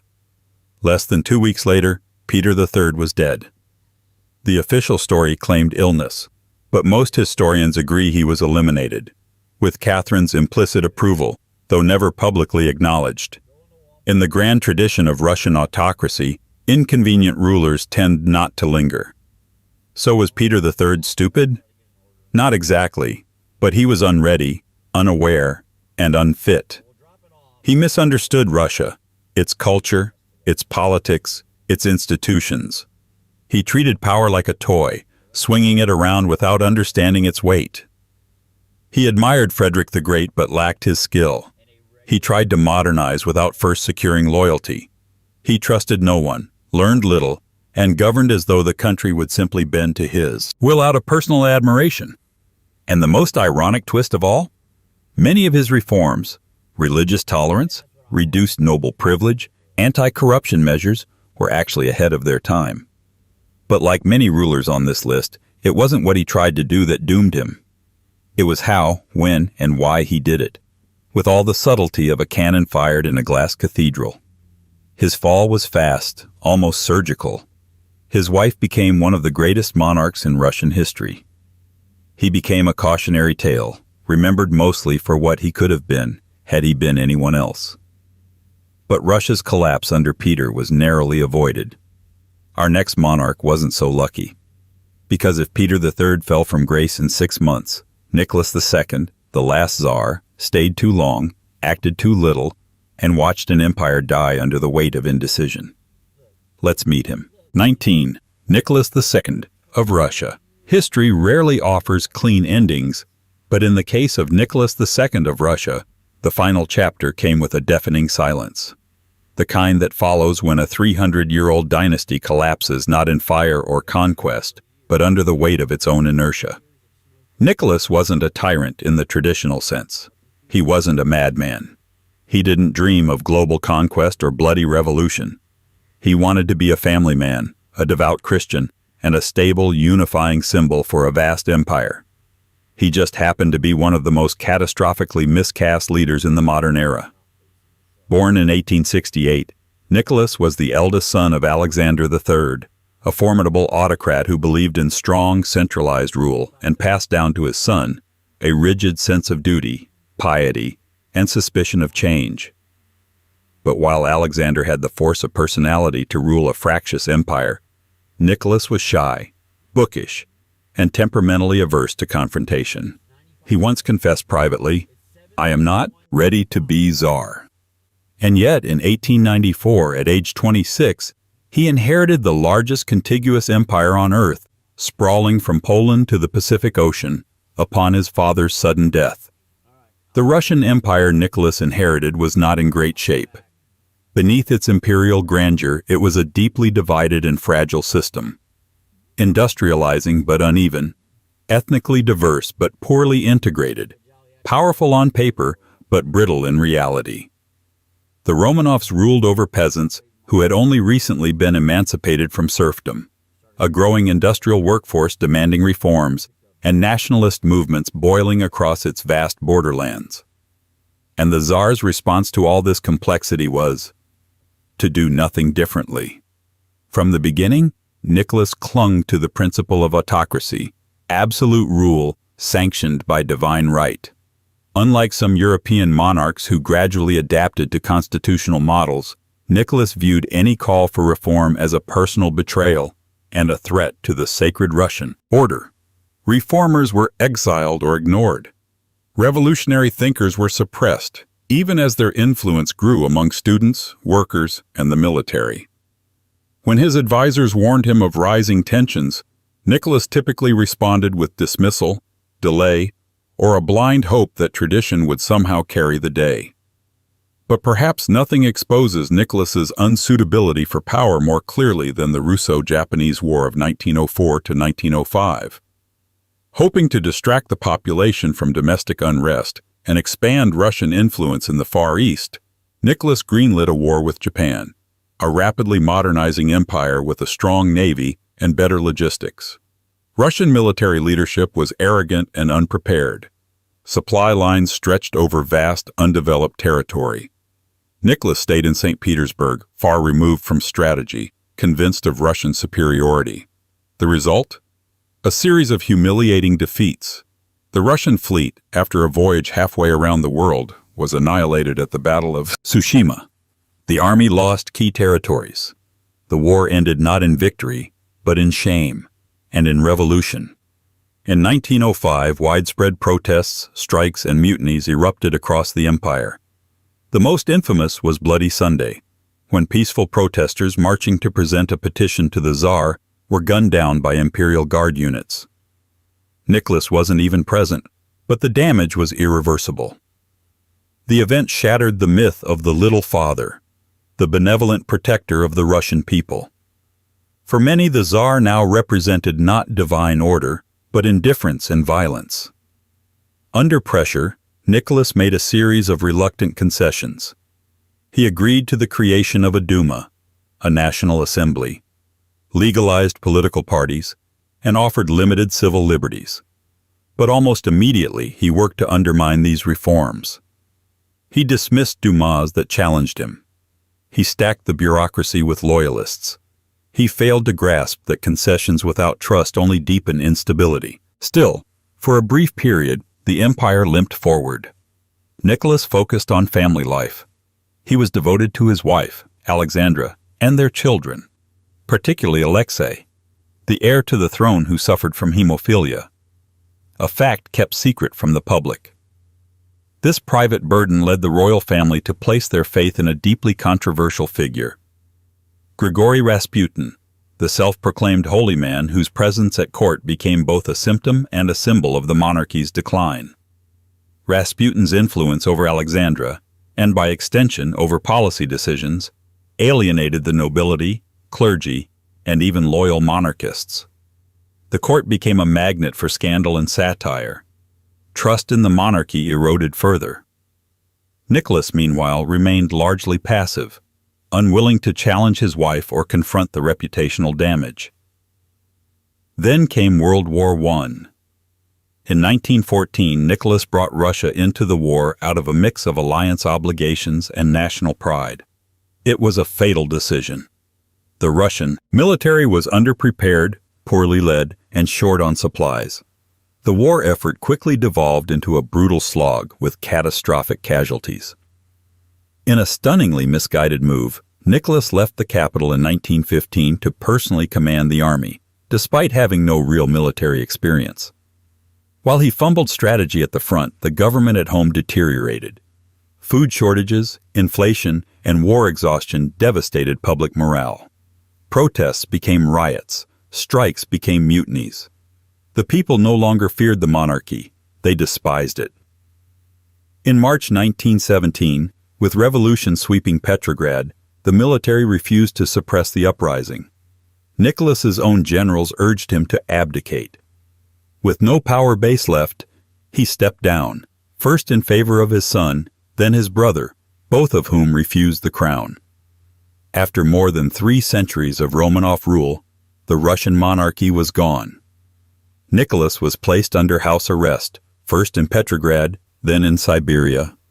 A year later, during the chaos of the Russian Civil War, he and his family were executed by Bolsheviks, ending the Romanov dynasty in a basement in Yekaterinburg. The fall wasn't glorious. It wasn't even surprising. It felt, to many Russians, like the inevitable consequence of decades of misrule. So how does history judge Nicholas II? With complexity, but not sympathy. He wasn't cruel, but he was catastrophically indecisive. He wasn't unintelligent, but he lacked judgment. He was raised in the traditions of absolute monarchy, but failed to evolve when the world demanded it. He misread his people, underestimated his enemies, and let ideology blind him to reality. Nicholas II's story is the last chapter in an imperial narrative written in gold leaf and ended in ash. His reign was the end of autocratic Russia, not because of revolutionaries, but because of a monarch who couldn't imagine a world that no longer needed him. And yet, while Nicholas watched his empire crumble slowly, our next monarch managed to crash an entire dynasty in less than 4 years.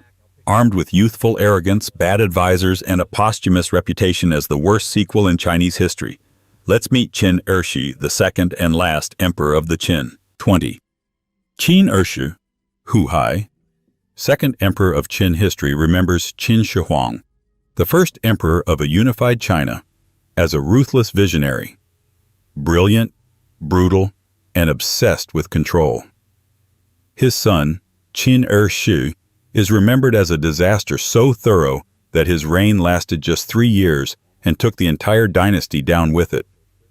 While his father built an empire out of fragmented kingdoms, Qin Ershi proved that it takes far less effort and far less time to completely undo a legacy. Born Hu Hai, the youngest son of Qin Shi Huang, he was not originally intended to inherit the throne. That role was supposed to go to his elder brother, Fusu, who had been groomed for leadership and had even been posted on military campaigns to gain experience. But when the first emperor died suddenly during a tour in 210 BCE, the stage was set for one of the most treacherous succession schemes in ancient Chinese history. And Hu Hai was the puppet at the center of it. The key players in this palace intrigue were Li Si, the chancellor of the Qin dynasty and a chief architect of its legalist structure, and Zhao Gao, a court eunuch who served as tutor and mentor to Hu Hai. Upon the emperor's death, the two conspired to forge a decree that commanded Fusu to commit suicide, clearing the way for Hu Hai to become emperor. Hu Hai, by all accounts, went along with the plan, either out of ignorance, pressure, or ambition. Once he took the throne, he assumed the title Qin Ershi, meaning second generation of Qin, a name that, in hindsight, feels grimly ironic. The dynasty would not survive his generation. Qin Ershi's reign is a textbook example of what happens when a state built on fear and centralized control falls into the hands of someone who can't manage either. While his father had ruled through a complex system of legalist philosophy, harsh but structured, Hu Hai lacked both the strategic mind and emotional resilience to sustain it. Instead, he relied almost entirely on Zhao Gao, who quickly became the de facto ruler behind the throne. Zhao Gao's influence was absolute and suffocating. He isolated the young emperor from his ministers, filtered all communication, and turned the imperial court into a paranoid echo chamber. Loyal officials were purged, generals were dismissed or executed, dissenters were labeled traitors, and even the mildest criticism was met with death. The empire, still reeling from Qin Shi Huang's grand reforms and heavy taxation, found itself now subject to a ruler who listened only to his tutor, a man more interested in consolidating power than stabilizing the realm. One of the most infamous episodes of Qin Ershu's reign, still cited in Chinese idiom today, was the so-called calling a deer a horse incident. Zhao Gao brought a deer into court and, in front of the emperor and ministers, insisted it was a horse. When officials disagreed, Zhao Gao accused them of treason and had them executed. The message was clear. Truth was whatever Zhao Gao said it was, and the emperor wouldn't or couldn't object. Qin Ershu, instead of pushing back, became more withdrawn. Reports from the era suggest he grew increasingly paranoid, issuing harsh decrees and executions in a desperate attempt to keep order. He doubled down on the unpopular policies of his father, forced labor for massive construction projects like the Great Wall and royal tombs, crippling taxation, and harsh punishments for minor offenses. But while Qin Shi Huang had the force of personality and administrative rigor to implement these systems, his son ruled by decree without discipline, by fear without direction. And it showed. By 209 BCE, just a year into his reign, rebellion began to spread. The most famous uprising was led by Chen Sheng and Wu Guang, two minor military officers who, after being delayed en route to their post, decided to rebel rather than face punishment. Their revolt, though quickly crushed, inspired a wave of insurrections across the empire. Discontented peasants, former nobles, and regional strongmen all seized the opportunity to challenge the dynasty's authority. The Qin had created unity through conquest, but they had never built loyalty. As the rebellion spread, the emperor turned even more heavily to Zhao Gao, who responded with more purges. Generals accused of failure were executed, often without trial. Provinces fell to rebels not because they were militarily superior, but because the empire's defenders were demoralized and disorganized. The court remained fixated on internal enemies, real or imagined, while the outer territories slipped away like sand through an open palm. Eventually, the weight of rebellion reached the capital. By 207 BCE, the military leader Zhang Yu had led a coalition army to the gates. Inside the palace, the situation had spiraled into absurdity. Zhao Gao, fearing blame for the impending collapse, plotted to eliminate the emperor himself, believing he could install a more pliable puppet or negotiate with the rebels. Qin Ershu, once a willing tool of Zhao Gao's schemes, now found himself discarded. He was forced to commit suicide, a tragic, if predictable, end for a ruler who had never truly ruled. He died at age 22, having worn the imperial crown for less than 3 years. The dynasty that his father had forged through decades of warfare and bureaucracy collapsed entirely just weeks later in 206 BCE, when the last remnants of Qin rule were swept away by rebel forces. What makes Qin Ershu's reign particularly striking isn't just the speed of the collapse, it's the degree of wasted potential. The Qin dynasty had unified China for the first time in recorded history. It had standardized weights, measures, currency, and writing. It had created a centralized administrative system that, in some form, would endure for centuries. But under Hu Hai, these achievements were eroded almost overnight, not through external invasion, but through internal stupidity, fear, and manipulation. Was Hu Hai unintelligent? Possibly. But more than that, he was unfit, unprepared, and entirely dependent on others. He was raised in a system that prized obedience over wisdom, isolation over experience, and inherited authority over earned legitimacy. And when that system was tested, it cracked wide open. If his father had ruled like a living god, Hu Hai ruled like a ghost, haunting the palace halls while the empire burned outside. But for all the Qin's structural violence and iron-fisted rule, their fall came quickly. The next ruler on our list didn't preside over a flash collapse, but a slow-motion implosion, driven by grandiosity, vanity, and state-destroying ambition masked as civilization building. Let's meet Emperor Yang of the Sui dynasty, the man who broke China's back with one glorious construction project too many. 21. Emperor Yang, Yangdi, of the Sui dynasty. In the long, scroll-stretched history of Chinese emperors, Emperor Yang of Sui is the man who taught future dynasties what not to do when you've just inherited a fragile empire. His reign, spanning from 604 to 618 CE, was a whirlwind of overreach, overbuild, and overconfidence. He didn't lose his dynasty in a single dramatic blunder. Instead, he wore it down brick by brick, campaign by campaign, until it collapsed from the sheer weight of its ruler's ambition. His story is not one of madness or incompetence, but of brilliant planning unmoored from reality, and a refusal to read the room until it was already on fire. To understand Yangdi's failure, we have to begin with what he inherited. The Sui dynasty, though short-lived, had accomplished something remarkable. After nearly 4 centuries of fragmentation following the fall of the Han, the first Sui emperor, Emperor Wen, had reunified China in 589 CE, ending the period of disunity and restoring centralized authority. He was cautious, bureaucratically skilled, and conservative in his reforms, a classic builder rather than a gambler. His son Yangdi, born as Yang Guang, was everything his father was not. Charming, cultured, visionary, and tragically convinced that greatness was just one massive project away. When Yangdi ascended to the throne, through what many suspect was a series of manipulated deaths, his father included, he took control of a newly reunified empire that was rich in potential but brittle in structure. Instead of consolidating power and stabilizing the state, Yangdi decided the best course of action was to go big. His dream? Transform the Sui Empire into the most spectacular, technologically advanced, and awe-inspiring civilization the world had ever seen. And to be fair, he nearly pulled it off. He began with infrastructure.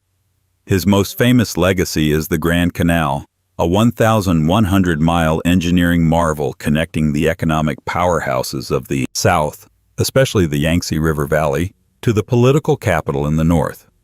It was an extraordinary accomplishment, facilitating trade, military movement, and administrative control. Today, it remains one of the largest and oldest man-made waterways in the world. But the cost?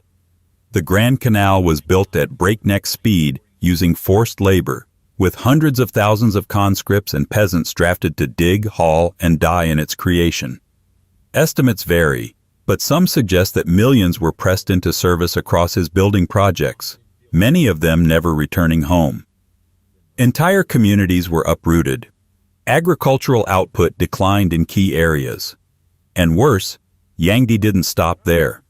He embarked on a massive palace construction boom, expanding the imperial capital of Luoyang with new palaces, ceremonial avenues, and luxury pavilions designed to reflect the divine majesty of the emperor.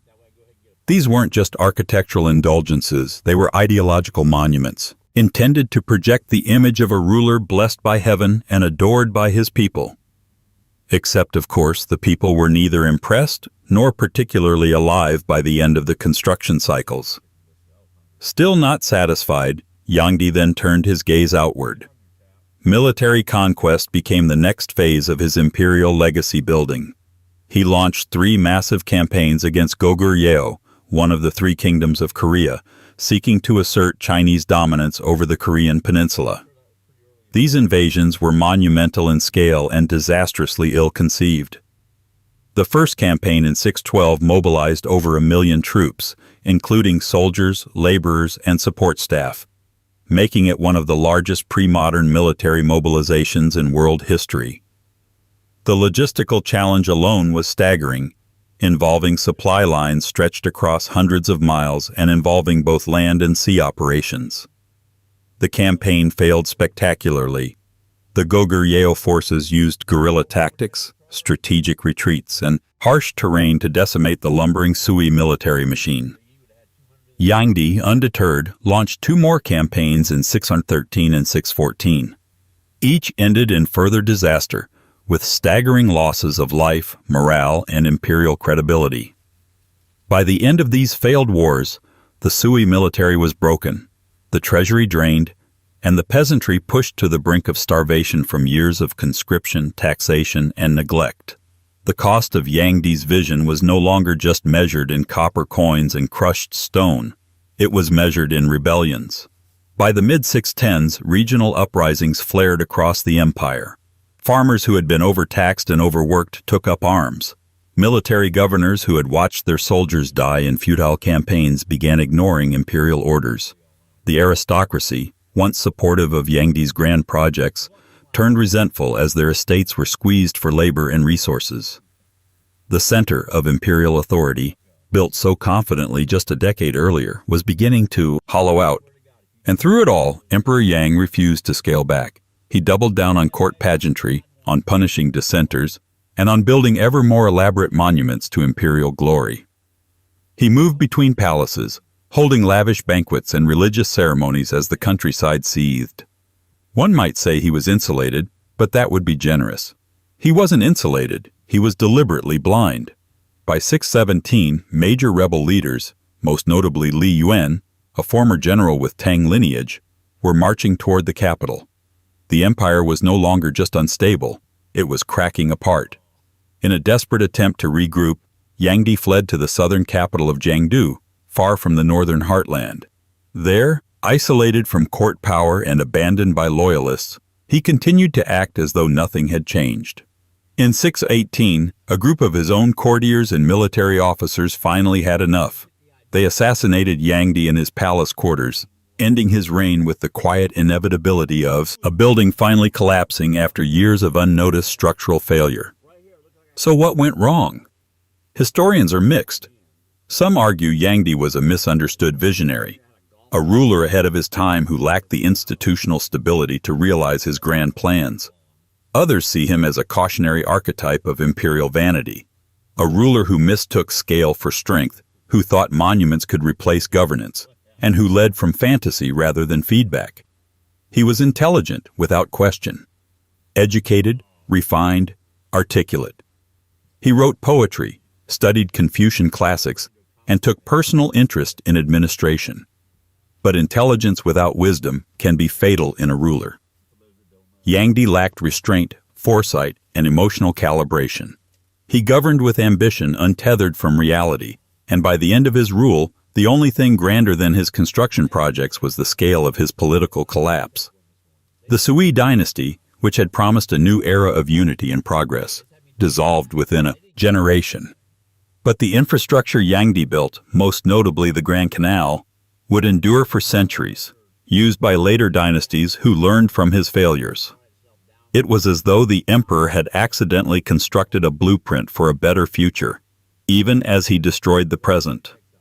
And while Yangdi may have bankrupted his empire with physical overreach, our next monarch will show us what happens when a ruler focuses instead on art, culture, and spiritual aesthetics, while the enemy is literally at the gate. Let's meet Emperor Huizong of the Song dynasty, a man who painted like a god and governed like a ghost. 22. Emperor Huizong of the Song dynasty. It's rare to find a ruler so deeply gifted and so catastrophically unfit to rule. But Emperor Huizong of the Northern Song dynasty was exactly that. A man of transcendent artistic brilliance, presiding over one of the most refined courts in Chinese history, who also happened to govern like a man personally allergic to geopolitics. He composed poetry, painted delicate bird and flower scrolls with unrivaled grace, revolutionized calligraphy, and then watched, with near-silent detachment, as invading forces dismantled the empire around him.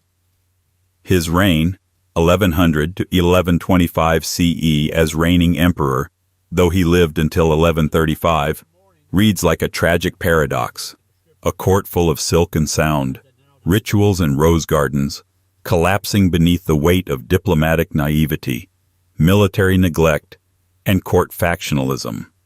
If his contemporaries were shocked, future historians were exasperated. How could someone so cultured govern with so little sense? Born in 1082, Huizong, personal name Zhao Ji, was not originally in line for the throne. As the 11th son of Emperor Shenzong, he came to power only after the deaths and abdications of several elder brothers. But once elevated, Huizong threw himself into court life, not as a statesman, but as a patron of art and religion, a kind of curator king who saw rulership as a form of aesthetic stewardship. His palace became an academy. His ministers became an audience. Government, for him, was a canvas, and reality, unfortunately, refused to be painted over. Huizong's reign is perhaps most famous for its cultural achievements. Under his patronage, the northern Song court became the envy of the East Asian world. He founded imperial painting academies, redefined literati art, and even developed his own unique calligraphic style, the slender gold script, known for its graceful, reed-like elegance. He collected rare bronzes and antiquities, expanded imperial gardens, and elevated Taoist ritual to imperial pageantry. He wasn't just a fan of the arts, he lived them. But for all the beauty of his court, Huizong failed spectacularly at the basics of imperial governance. His greatest weakness was delegation to disastrous favorites. Early in his reign, he relied on the reformist minister Kai Jing, a polarizing figure associated with factionalism and corruption.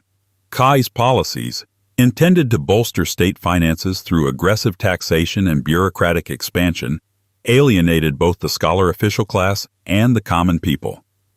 Meanwhile, the military was allowed to atrophy under a system that emphasized civil governance over martial strength, a long-standing Song liability that Huizong exacerbated by ignoring border defense in favor of palace expansion and temple construction. While the emperor debated brushstroke styles, the Jurchen, a rising power from the north, were watching. Originally vassals of the Khitan Liao dynasty, the Jurchen rebelled in 1115 and quickly built their own state, the Jin dynasty. The Song court, desperate to take advantage of this upheaval, made a fateful decision. They allied with the Jin to jointly attack the Liao, expecting to divide spoils afterward. Spoiler alert, the spoils were mostly taken by the Jin. With the Liao defeated, the Jin quickly turned on their former Song allies. The Song, already weakened militarily, found themselves unprepared for a full-scale northern invasion. And Huizong? Instead of leading, rallying, or reforming, he abdicated. In 1125, as the Jin approached the capital of Kaifeng, he passed the throne to his son, Emperor Qinzong, and tried to retire into religious seclusion. It's hard to overstate just how terrible this looked. The sitting emperor of China, faced with invasion, essentially said, "I'd rather be painting." Qinzong, unfortunately, was no improvement. He inherited not just a weakened empire, but a paralyzed court with no coordinated defense strategy. The Jin forces besieged Kaifeng in 1126. Huizong and his son, scrambling for a deal, sent huge amounts of gold, silver, silk, and art as tribute, hoping to bribe their way to peace. It didn't work. In 1127, the Jin launched a second siege.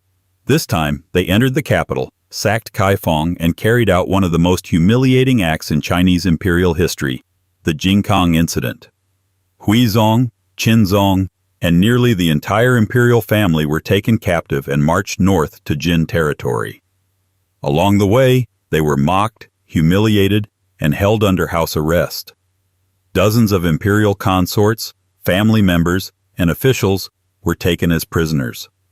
Huizong, now a captive, lived out the rest of his life under nominal house arrest in what is today northeastern China. He died in 1135, 9 years after watching the dynasty he was supposed to protect shatter under the weight of his inattention. He left behind a dynasty split in half. the northern song was gone, and what remained would be reborn in the south under a different branch of the family, forever marked by the trauma of his reign. So what exactly went wrong?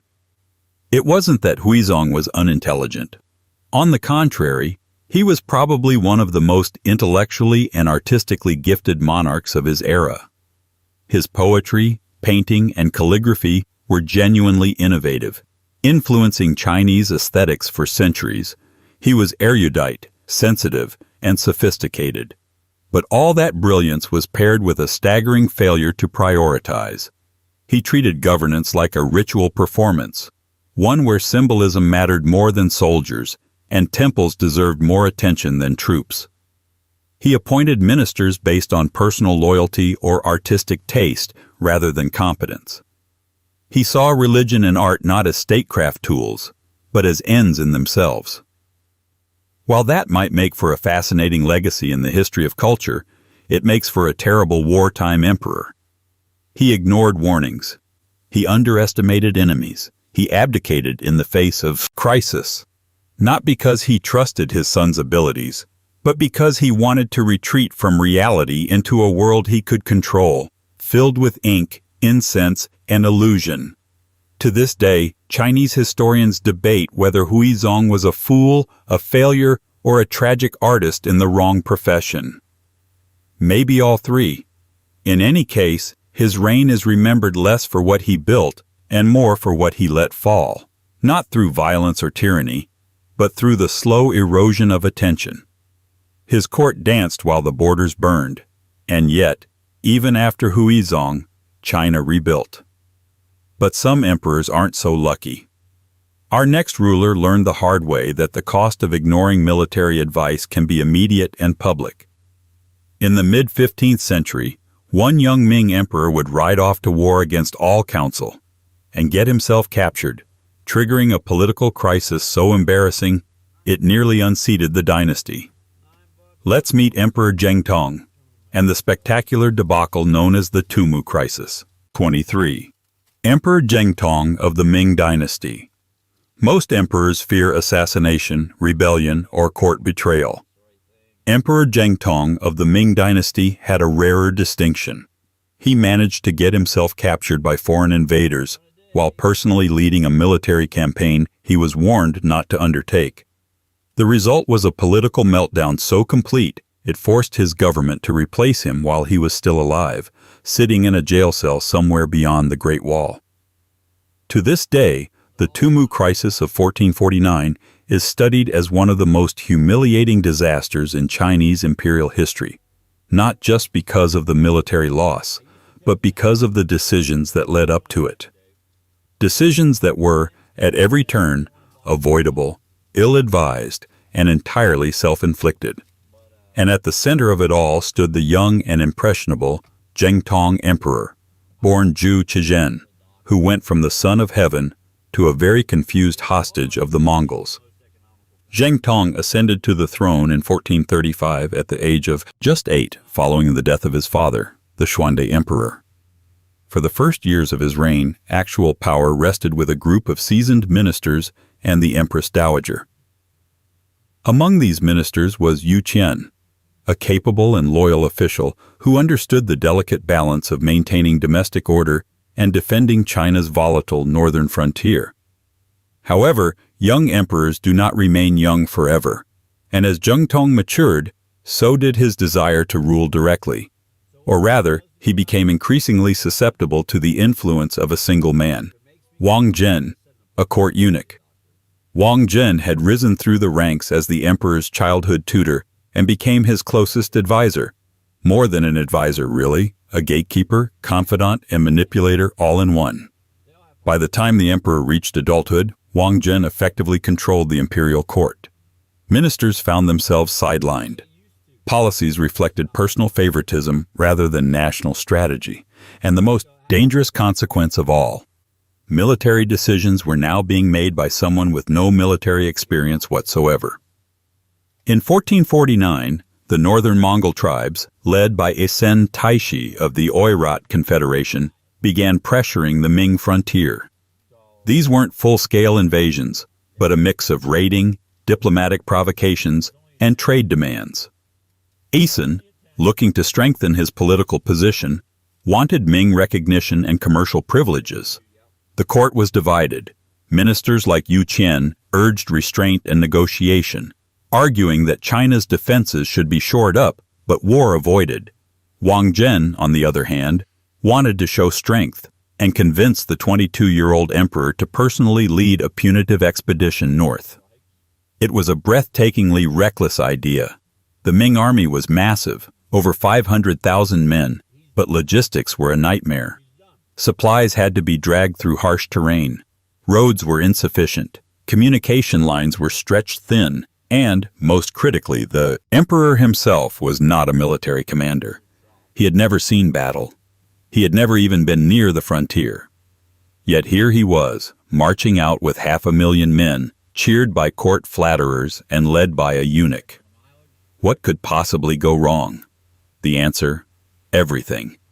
The expedition advanced too quickly and too far. Supplies ran low.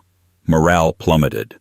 The Mongols, observing the blundering enemy force, used classic steppe tactics: harassment, feigned retreats, and sudden cavalry strikes.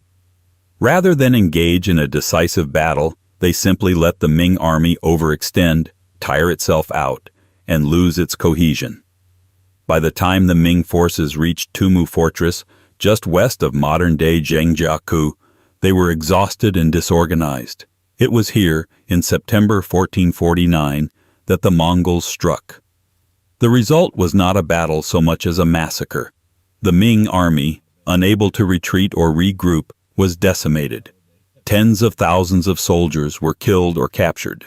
Wang Zhen reportedly tried to flee and was cut down in the chaos. And the emperor, the literal emperor, was taken alive. Let that sink in. The sitting son of heaven, the divine embodiment of Chinese authority, was now the personal prisoner of a Mongol chieftain. It hadn't happened before in Chinese history, and it hasn't happened since. Asen Taishi now had not just leverage. He had a bargaining chip shaped like an emperor. Back in Beijing, panic set in. The court was stunned. What do you do when the emperor is in enemy hands? You can't admit defeat. You can't leave the throne empty. And you definitely can't make national policy while your ruler is a Mongol hostage. So the court, led by Yu Qian, made a bold decision: replace him. Zheng Tong's younger brother was enthroned as the Jingtai emperor. The state refused to negotiate with Asen. They would not pay ransom.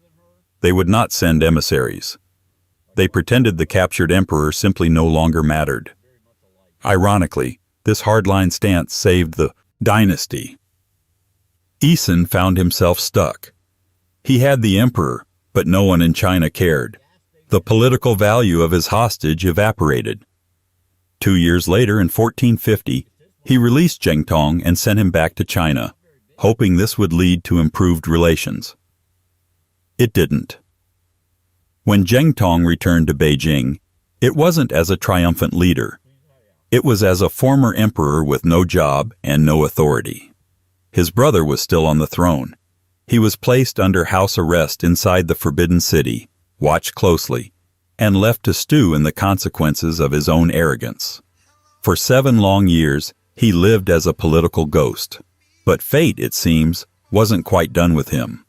In 1457, with the Jingtai emperor gravely ill and his own son declared heir, Zheng Tong staged a palace coup, backed by loyal courtiers and palace guards. He retook the throne under a new reign name, Tianxun, and ruled for another 7 years until his death in 1464. This return to power, while dramatic, did little to repair his legacy. His second reign was cautious and mostly uneventful. He had learned, painfully, the cost of bold decisions. But history had already passed its judgment.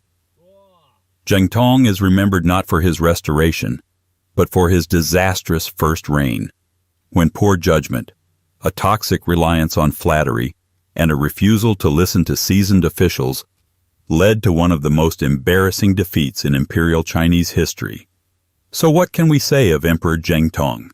He wasn't a tyrant. He wasn't corrupt. He wasn't even cruel. His failure was far simpler and far more common in imperial annals. He believed the wrong people, and when given the choice between competent advice and loyal sycophancy, he chose loyalty over skill, every time. Wang Zhen, the eunuch who led him into disaster, had no business directing armies. But his access to the throne mattered more than his qualifications.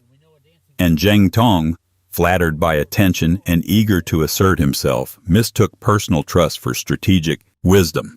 The Tumu crisis wasn't inevitable. It was scripted step by step in the corridors of the imperial court by an emperor who thought victory was a matter of willpower, not logistics. And if you think that was a disaster, wait until we meet a monarch who combined artistic genius with catastrophic misgovernance, whose cultural tastes were so refined they became a full-time distraction from the small matter of saving his empire.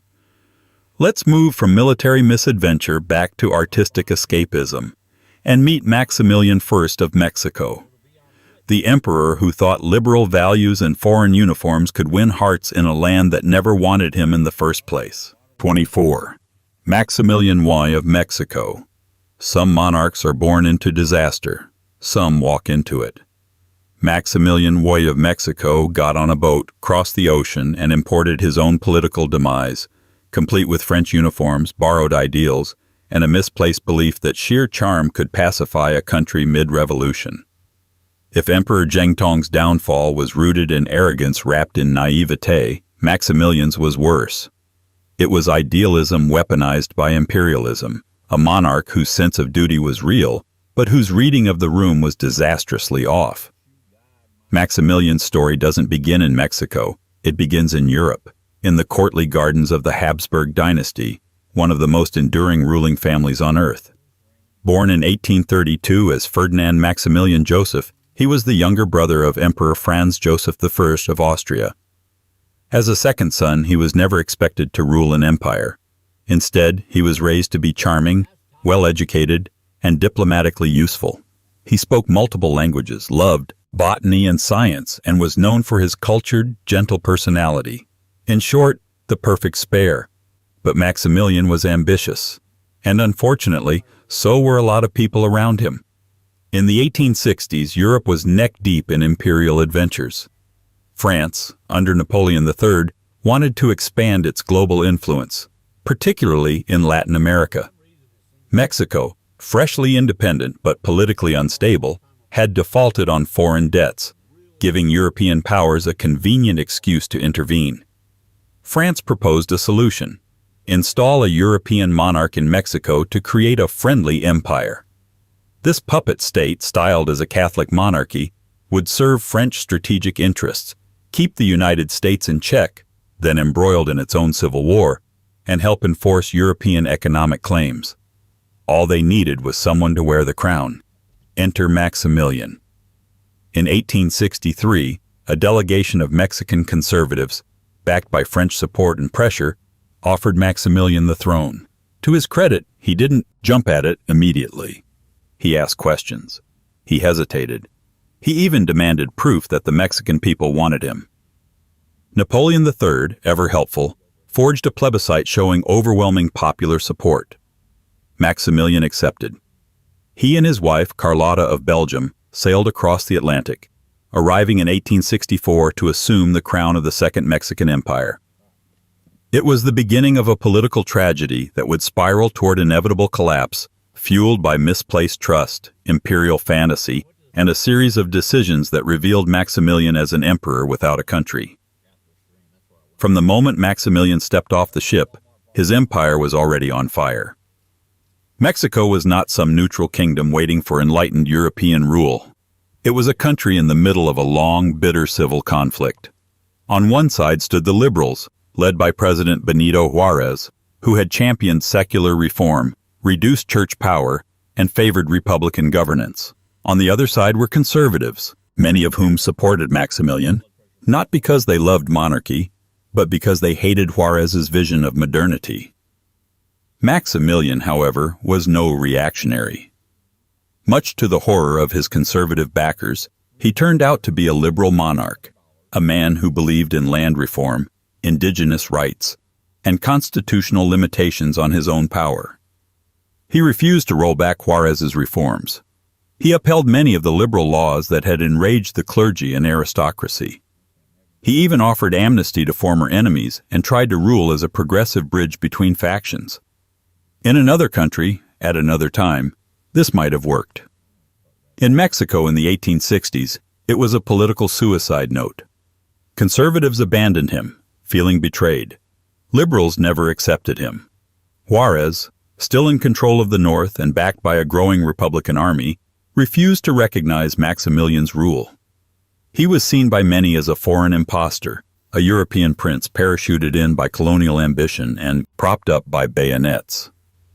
And the bayonets? They were French. And they didn't stay forever. By 1866, the U.S. Civil War had ended. The United States, under the Monroe Doctrine, made it clear that European intervention in the Americas would no longer be tolerated.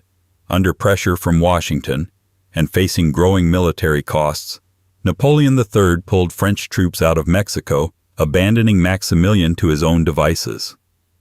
Maximilian had two options: abdicate and return to Europe, or stay and fight for a country that didn't want him. He stayed. It's here that Maximilian's story slides from political folly into full-blown tragedy. He believed, fiercely, delusionally, that he could still unite Mexico. He donned a military uniform, rallied a shrinking army, and tried to hold territory as Republican forces closed in from all sides. Carlota, desperate to save the throne, traveled to Europe to plead with Napoleon III and the Pope for renewed support. She was rejected. The stress broke her mentally, and she would live the rest of her life in seclusion, separated from the crumbling empire her husband refused to abandon. In 1867, Maximilian made his final stand in Querétaro, a city northwest of Mexico City. There, his forces were besieged by Republican troops for weeks. Supplies dwindled. Morale collapsed. After an attempted breakout failed, a disillusioned officer betrayed the emperor's location. Maximilian was captured. Despite international pressure, especially from European monarchs, Juarez refused to grant clemency. Maximilian had, in the eyes of the Republic, accepted a crown offered by enemies of the state and backed it with foreign arms. His idealism didn't matter. His reforms didn't matter. His liberal sympathies didn't matter. What mattered was that he had waged war against a sovereign republic. On June 19, 1867, Maximilian was executed by firing squad, alongside two of his loyal generals. Dressed in full imperial uniform, he is said to have stood calmly and offered forgiveness to his killers. Whether it was bravery, delusion, or both, it was the final act of a monarch who never quite understood the nation he tried to rule. So was Maximilian a fool? Historians tend to answer no, but also yes. He was not stupid. He was thoughtful, multilingual, progressive. His liberal ideas, had they come from a domestic leader, might have aligned with Mexico's own reformist trajectory. But Maximilian misunderstood power. He believed legitimacy could be imported. He thought good intentions would override bad optics. He assumed that being a good king would protect him in a country that had never asked for kings in the first place. His greatest error wasn't tyranny or cruelty, it was miscalculation on every level. He overestimated foreign support. He misunderstood domestic politics. He ignored clear warnings from his own allies. And in the end, he died not as a villain, but as a symbol of romanticized failure. A well-meaning aristocrat caught in a revolutionary world that had no use for his virtues. Maximilian's empire lasted just 3 years. His legacy was a grave in Mexico and a cautionary tale in Europe. The Austrians buried his body with honors. The Mexicans buried the monarchy with it. And as the sun set on Maximilian's doomed reign, The age of old-world monarchs installing themselves by force over faraway republics came to a symbolic end. But monarchy doesn't always die in gunfire and grandeur. Sometimes it unravels slowly, in cabarets, luxury hotels, and tabloid scandals. Let's now turn to the twilight of Egypt's monarchy, where King Farouk I traded legitimacy for excess, lost the military, and danced his empire straight into revolution. 25. King Farouk I of Egypt. When King Farouk I ascended the Egyptian throne in 1936 at the age of 16, he was hailed as the young king with old wisdom, a modernizing monarch destined to lead his country through an age of reform and independence.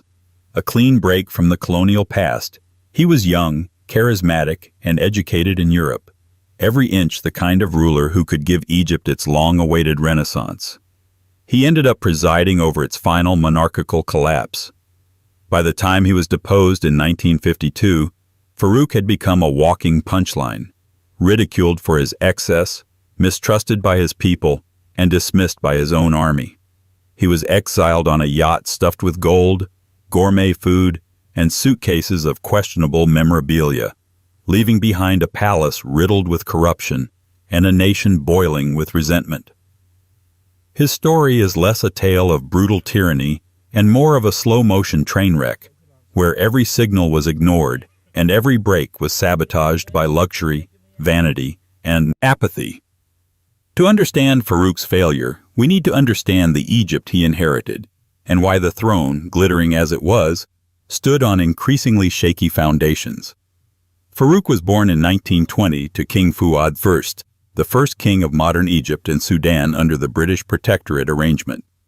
Egypt had technically gained nominal independence from Britain in 1922, but in practice, the British Empire continued to dominate Egypt's foreign policy, military, and economy. The monarchy functioned as a semi-sovereign institution, local in its culture, but tethered to imperial strings. Fuad was conservative, authoritarian, and determined to establish a dynasty that could stand up to both Britain and rising Egyptian nationalism. But he died suddenly in 1936, leaving the throne to a teenage Farouk who, for all his charm, had no political training and no deep understanding of his country's crisis points. From the beginning, expectations for Farouk were sky-high. He had been educated in Britain at the prestigious Royal Military Academy in Woolwich, a move designed to give him a polished international image. On his return to Cairo, throngs of Egyptians lined the streets to welcome their golden prince. Radio broadcasts painted him as the people's monarch. Political elites hoped he would be a stabilizing figure between the nationalist movements and the still powerful British presence. What they got instead was a ruler increasingly drawn to the trappings of power rather than its responsibilities.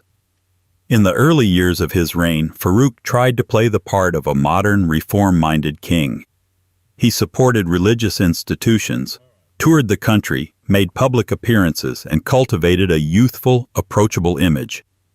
But behind the scenes, the court quickly descended into cronyism, with power consolidated in the hands of palace insiders, corrupt advisors, and opportunistic courtiers.